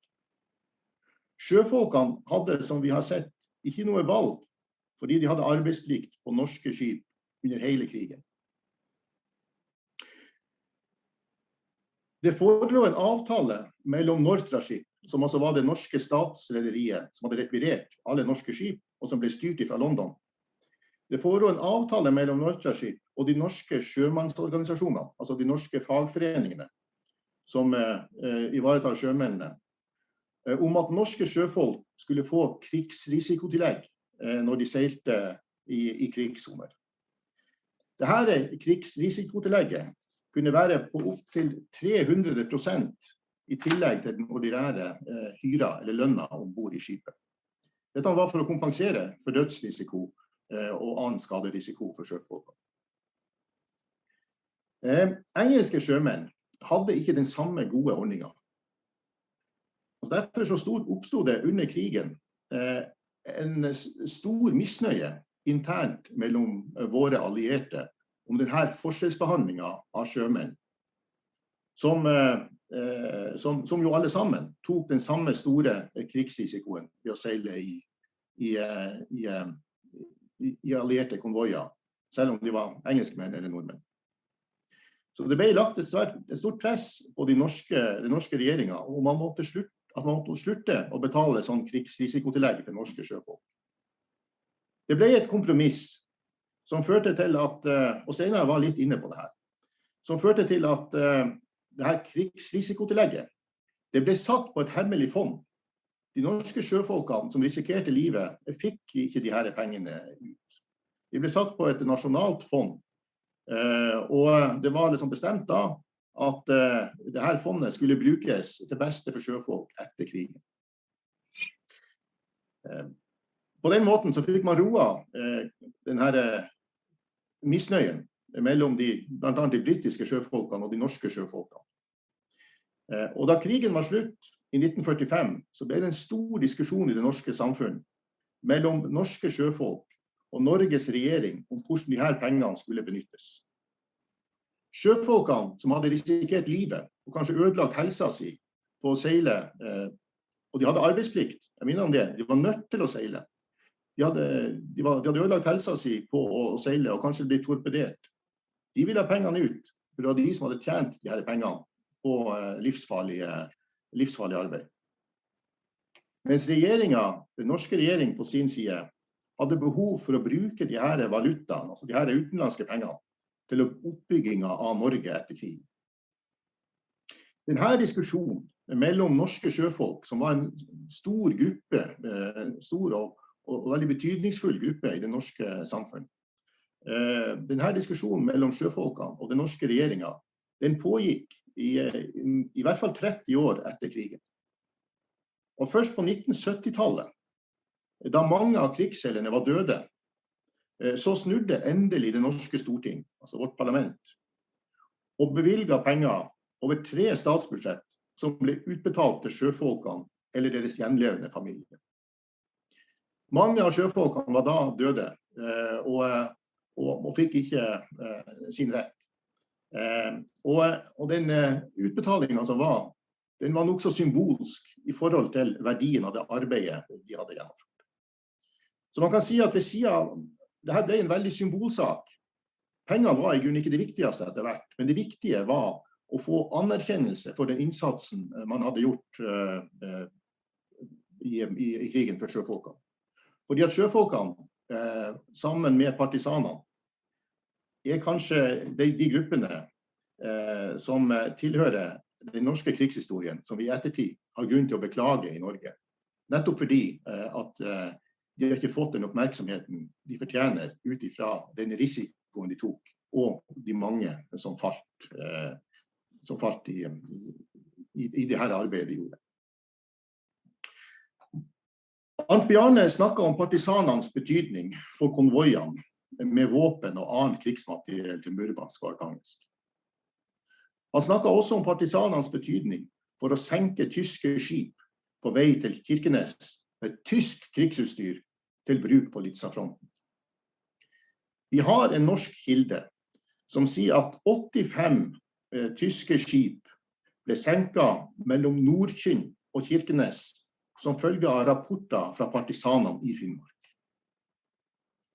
Vi trenger flere kilder om det her. Antagelig så finnes det mye kildemateriale av interesse for å klargjøre sånne spørsmål i russiske arkiver.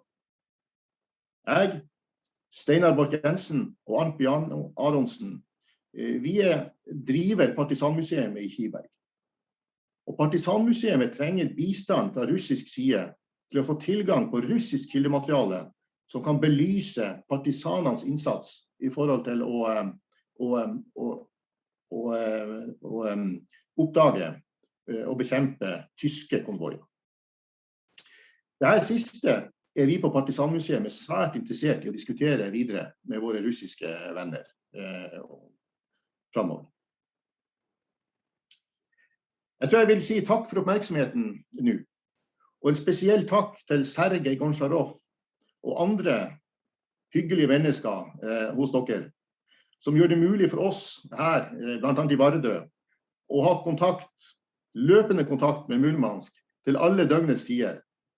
For det sånn vi ønsker å ha det her i Vardø. Takk.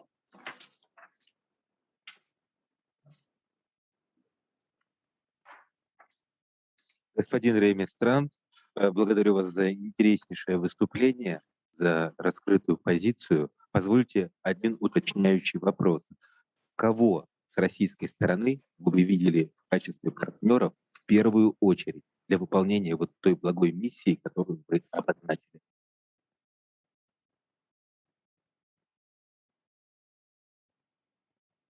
Какие музеи?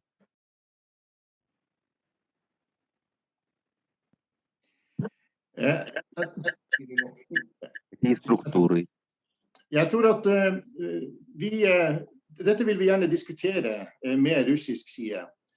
Og det jo da Partisanmuseet som gjerne vil gjøre en henvendelse til Murmansk, først og fremst, for å diskutere hvordan vi skal gå videre med en sånn sak.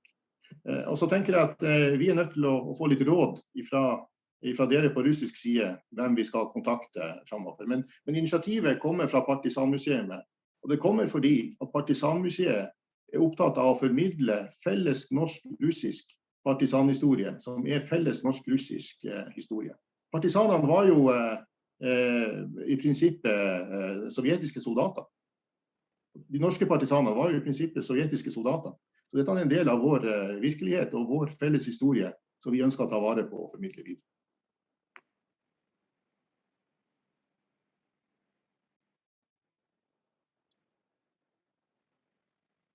Еще раз благодарю вас за выступление. Спасибо. А сейчас я предлагаю передать слово директору музея героической подводной. Помним, говорим о заслугах Северного флота в годы Великой Отечественной войны. Добрый день, уважаемые участники конференции. Я надеюсь, что меня теперь слышно. Я приношу извинения за технические задержки. Юрий Сергеевич Волощенко. Юрий Сергеевич, вас прекрасно слышно. Спасибо. Хочу предложить вниманию конференции сегодняшнее выступление, которое посвящено исторической памяти, нашей отражению в монументах, установленных в Мурманской области, увековечивших эпопею подвигов моряков полярных конвоев. 31 августа 1941 года в результате операции «Дервиш» до Архангельска дошел первый союзный конвой. 20 декабря 1941 года первого суда из состава союзного конвоя ПК-6, пароход «Декабрист» и танкер «Эль-Мерло» прибыли в Мурманск.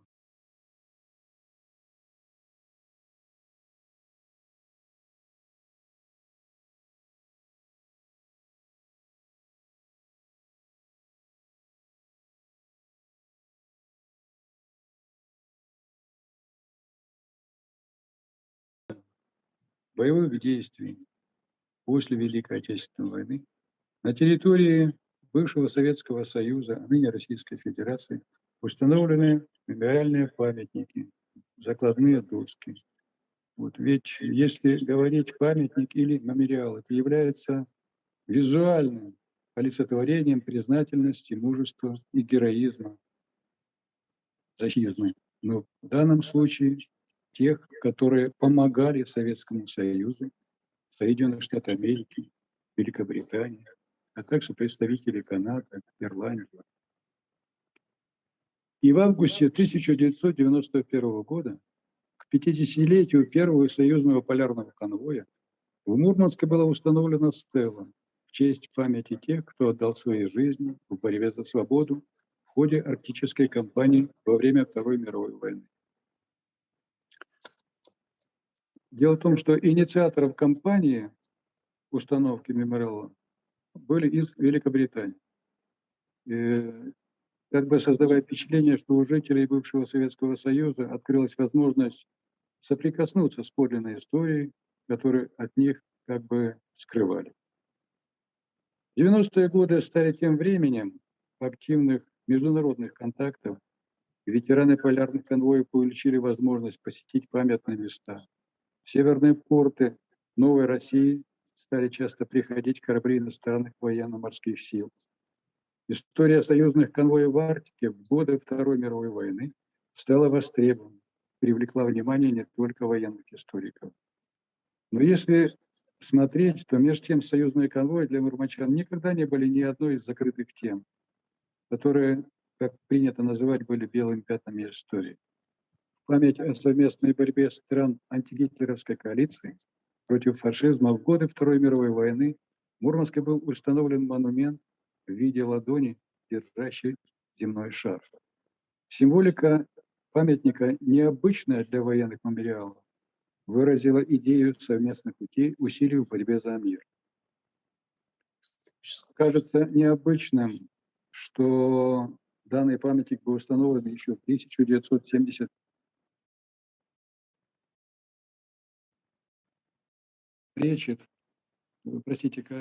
данный памятник был установлен в 1975 году, и появление такой памятника как бы противоречит сложившемуся в обыденном сознании стереотипу времени холодной войны и железного занавеса. Между тем, 70-е годы стали периодом так называемой разрядки международных отношений, когда наши государства искали пути к предотвращению угрозы новой мировой войны. Примером таких попыток стали не только космический полет по программе «Союз Аполлон» и совместные проекты культурного обмена, но и обращение к истории совместной борьбы против фашизма. В мае 1975 года, в дни празднования 30-летия Победы, состоялся первый послевоенный обмен официальными визитами боевых кораблей Соединенных Штатов Америки и Советского Союза. Американские корабли посетили Ленинград, а с ответственным визитом в Бостон зашли большие противолодочные корабли Северного флота «Бойкий» и «Жгучий». Замечательно, что для этого похода были выбраны корабли Северного флота, наследника боевой славы, защитников нашего Заполярья, не только обеспечивающих в годы войны проводку союзных конвоев, но и участвующих в совместных боевых операциях. В годы войны мурманчане и архангелогородцы приобретили личный опыт общения с союзниками. Этот опыт никогда не забывался северянам. Эти события нашли отражение в уникальном советско-американском проекте, документальном сериале «Великая Отечественная», вышедшем на экраны в 1978 году. Несмотря на то, что сериал шел в США под названием «Неизвестная война», что отражало представление значительной части американцев о событиях в России, и то, что Заполярье не относилось к числу направлений, на которых решалась судьба войны, уже в предварительном замысле, подготовленном американской стороной, одной из тех фильмов должны быть искать боевые действия в районе Мурманска. В окончательном варианте сериал фильма из 20 был посвящены по теме «Война в Арктике. Битва на море». Значение Мурманского порта в годы войны во многом определяло особое ожесточенное боевых действий на правом фланге Советско-Германского фронта. Проводка конвоев из Англии и Исландии обеспечивались британскими военно-морскими силами с привлечением кораблей стран-союзниц. Крайне ограниченный корабельный состав Северного флота не позволял использовать его в охранении караванов союзных судов по всей трассе конвоя. Однако в периоды прохождения все силы Северного флота разворачивались для обеспечения этих операций. Зоной ответственности Северного флота являлась акватория к востоку от острова Медвежьего. В этом районе ко времени прохождения очередных конвоев разворачивались имеющие силы корабельного состава.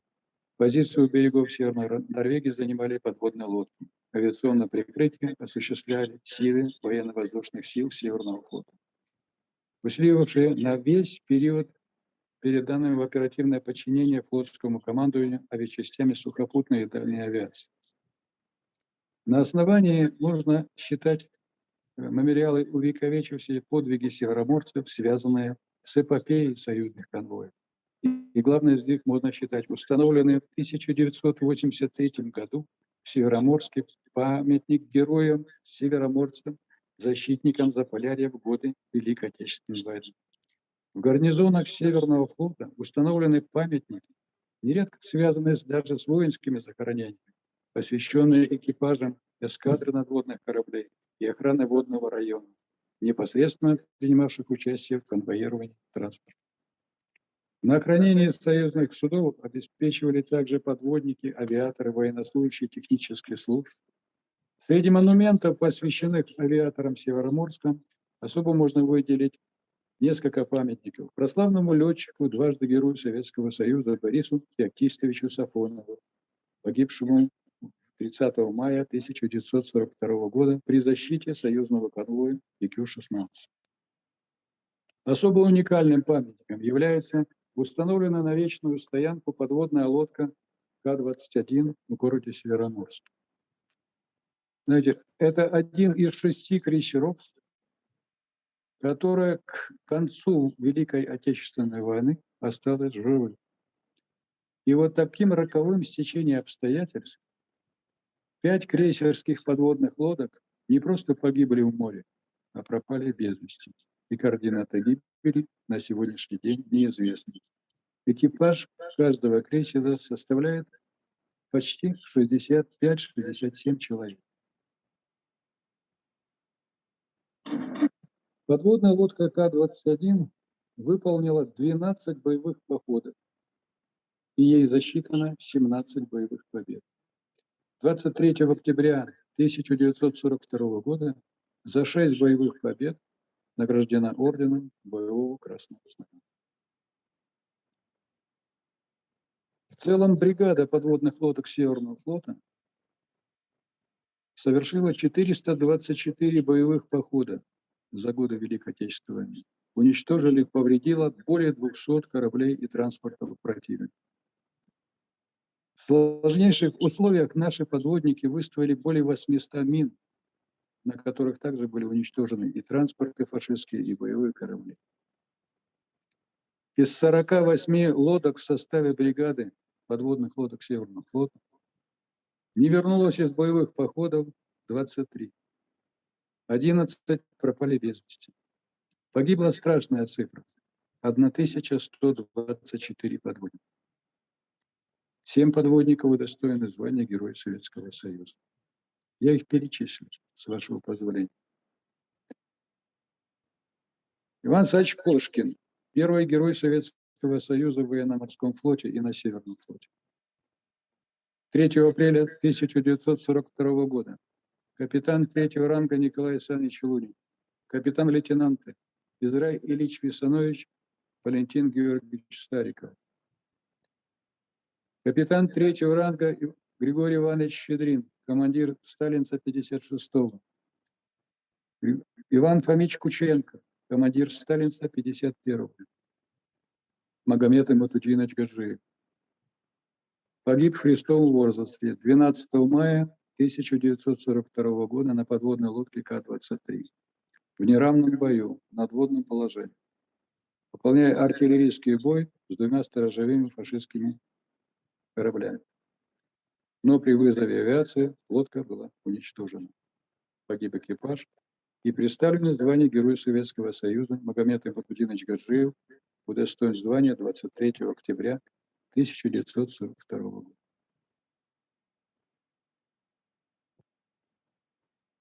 Многие памятники, посвященные событиям Великой Отечественной войны на севере, увековечили подвиг. Many monuments are named also of all those who provided transportation on the land leave. It shows that heroism and is very important, and it's above today's minute political situation. And the largest problem today is that we to keep remembering the history. And to all the participants, I wish to stay in good health and every success in your important work. Thank you.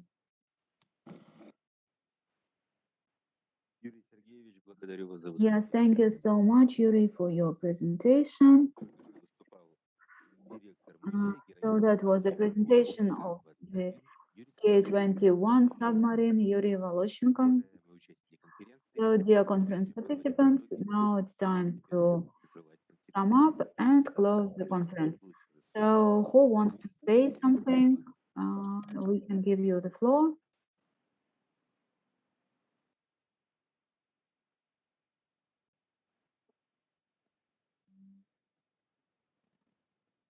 Учитывая, что желающих нет, Well, since we do not have any volunteers, I would like to maybe suggest to Sergei Goncharov to say something, or to those of you who are online. Yes, dear friends, I would like to thank all the speakers. Today, the conference has been a success, thanks to you. And we managed to overcome all the technical issues, and I would like to thank Kola Science Center for allowing us to use their value, and to thank our moderators, Irina Kuzina and Alexey Yolkin, for moderating this conference. And also many thanks to our Norwegian friends and colleagues who showed very big interest and spent this day with us, made great presentations. And many thanks to Alexey Bakulyak from the Center of the Arctic Policies now.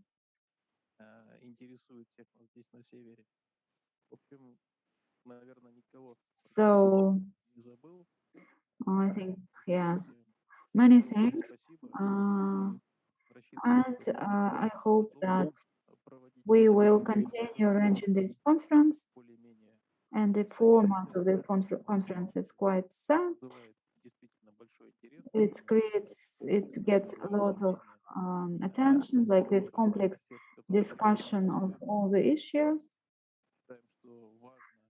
that are so interesting for us. And it's important to discuss the geography, not only from the point of view of school science, but in general. This is something that is interesting for all people,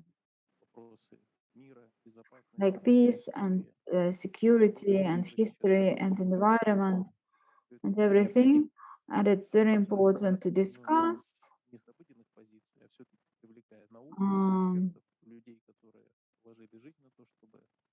So for people who spend their whole life learning about the world where we live, and for that you need some scientific opinions and expert opinions. So what's been said today was said by people who understand what they're speaking about, and it's of great value. So as we already mentioned today, there will be a booklet published, and we will include some presentations from last conference we had last year, and it will be available online. So thank you so much, and yes, best wishes, good health to you and your family, and thank you and goodbye. So, dear participants, this is the end of our conference, the second scientific practical conference, Safety in the Arctic, History and Images of the Future. Many thanks, and see you next year.